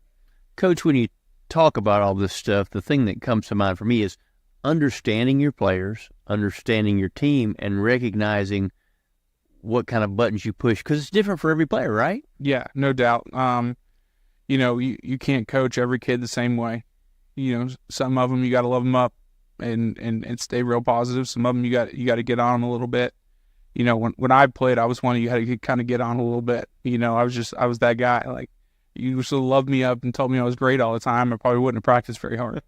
So, it's about figuring out. No matter how, if you got 30 kids or 60 kids, there's going to be probably 20 to 30 different ways you got to coach each kid. So it's about figuring them all out. And that's the other thing, when you're young, like, you start the year, you don't know all the buttons to push necessarily right away with some of them. And so you kind of learn that as the year goes on. You figure out what gets them to play at their best level. And so, again, I think they're going in the right direction. They're building the right way. And, I think our kids are seeing that the future is bright, right? I think our kids are seeing it, and they understand that, the season hasn't gone the way we wanted it to, right? It's not what we wanted. It's not, we're not gonna go around and say, well, guys, we played real hard. At MTCS, we're expected to go out and play well and win football games. That's the expectation at MTCS, and that's not going to change.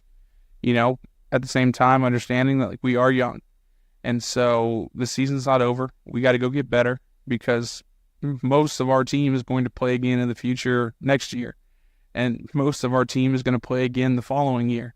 And so we don't have time to take weeks off and the season didn't go how we wanted. It's better next year. Like, no, we got to go get better right now, and we got to go get better in the off season. We got to keep building, and again, I think our kids see that. Our younger kids are starting to get a little bit better with being vocal, and some of that too is just them getting more and more comfortable. It's hard to be a vocal leader when you're still not sure what you're doing. But as they've gotten more comfortable, they've been able to be a little bit more vocal, and I think that's just going to help us moving forward. Coach, when we talk about being the defending state champions in your classification, is one of the things that is maybe the biggest thing that's done is help create those expectations, because I know that's what you want, is you want to maintain that hunger, you want to maintain those expectations. Does that help when you can look at that gold trophy in the trophy case to help these kids see, hey, that's what we want? Yeah, no doubt. I mean, once you've done it, you're able to point to it and go, look, guys, like, this is where we want to be. This is where we want to be in competition for. It's hard to win state championships, right? It doesn't matter the level. It doesn't matter the sport. It's hard to go win the last game. That's why most people finish their high school career without one.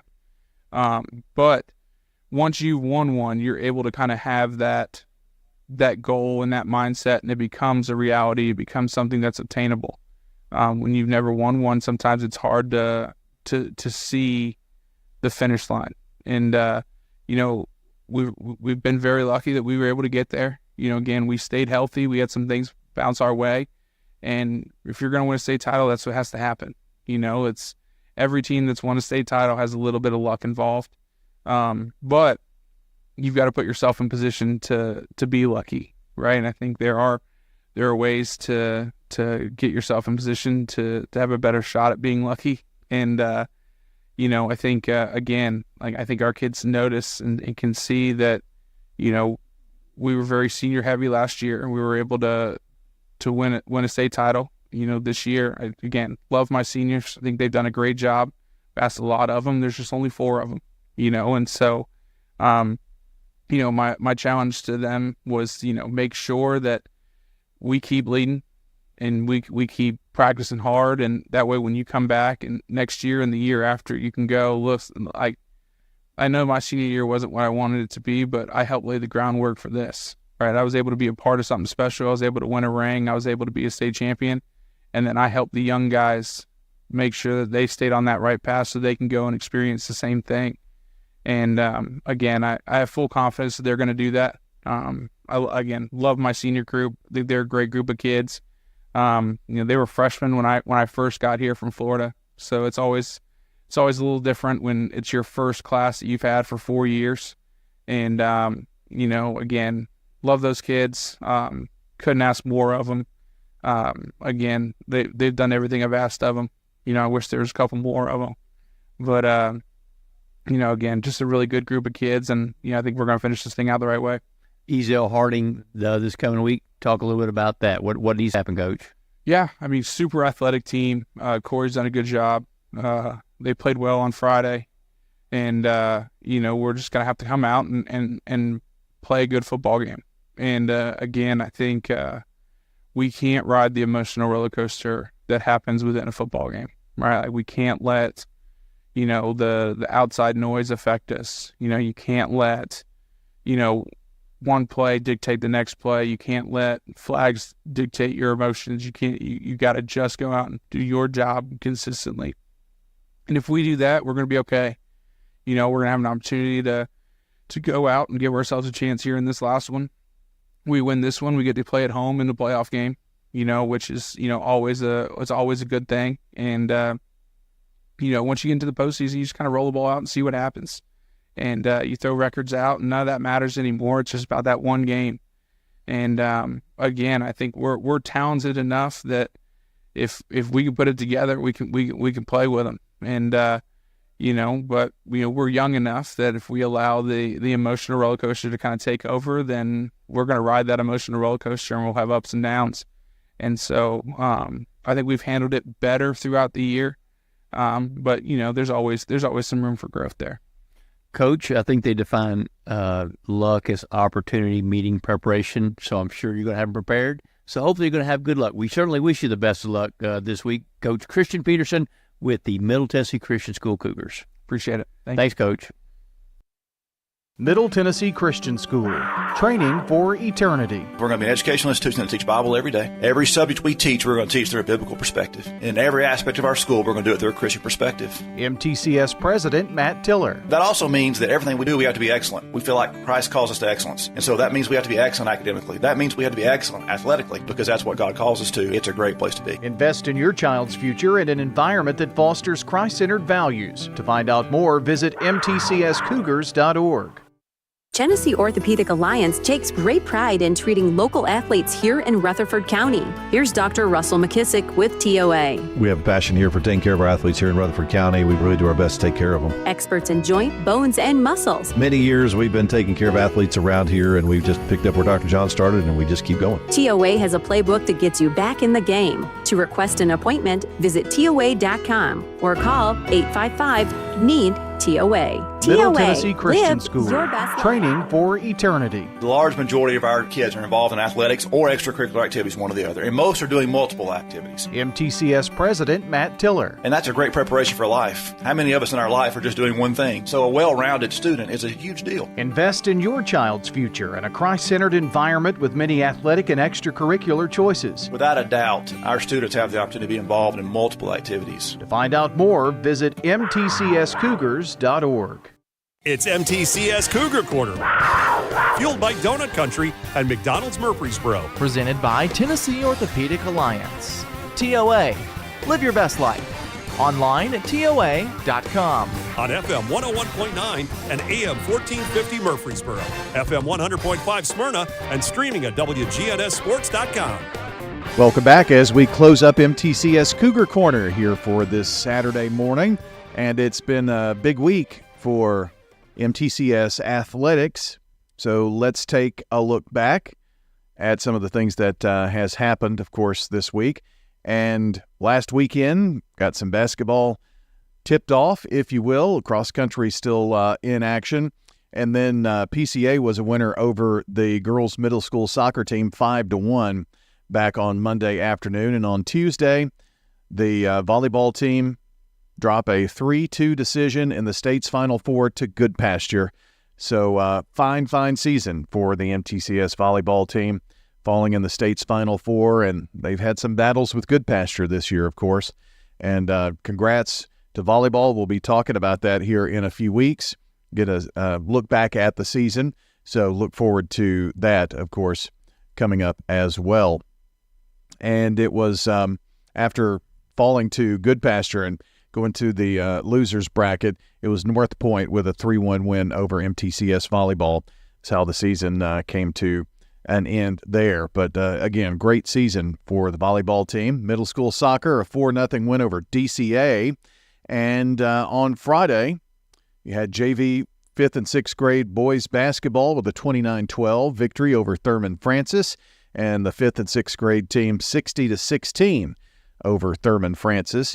So, yeah, we're talking about hoops already. We, of course, talked about the PCA 41-7 win.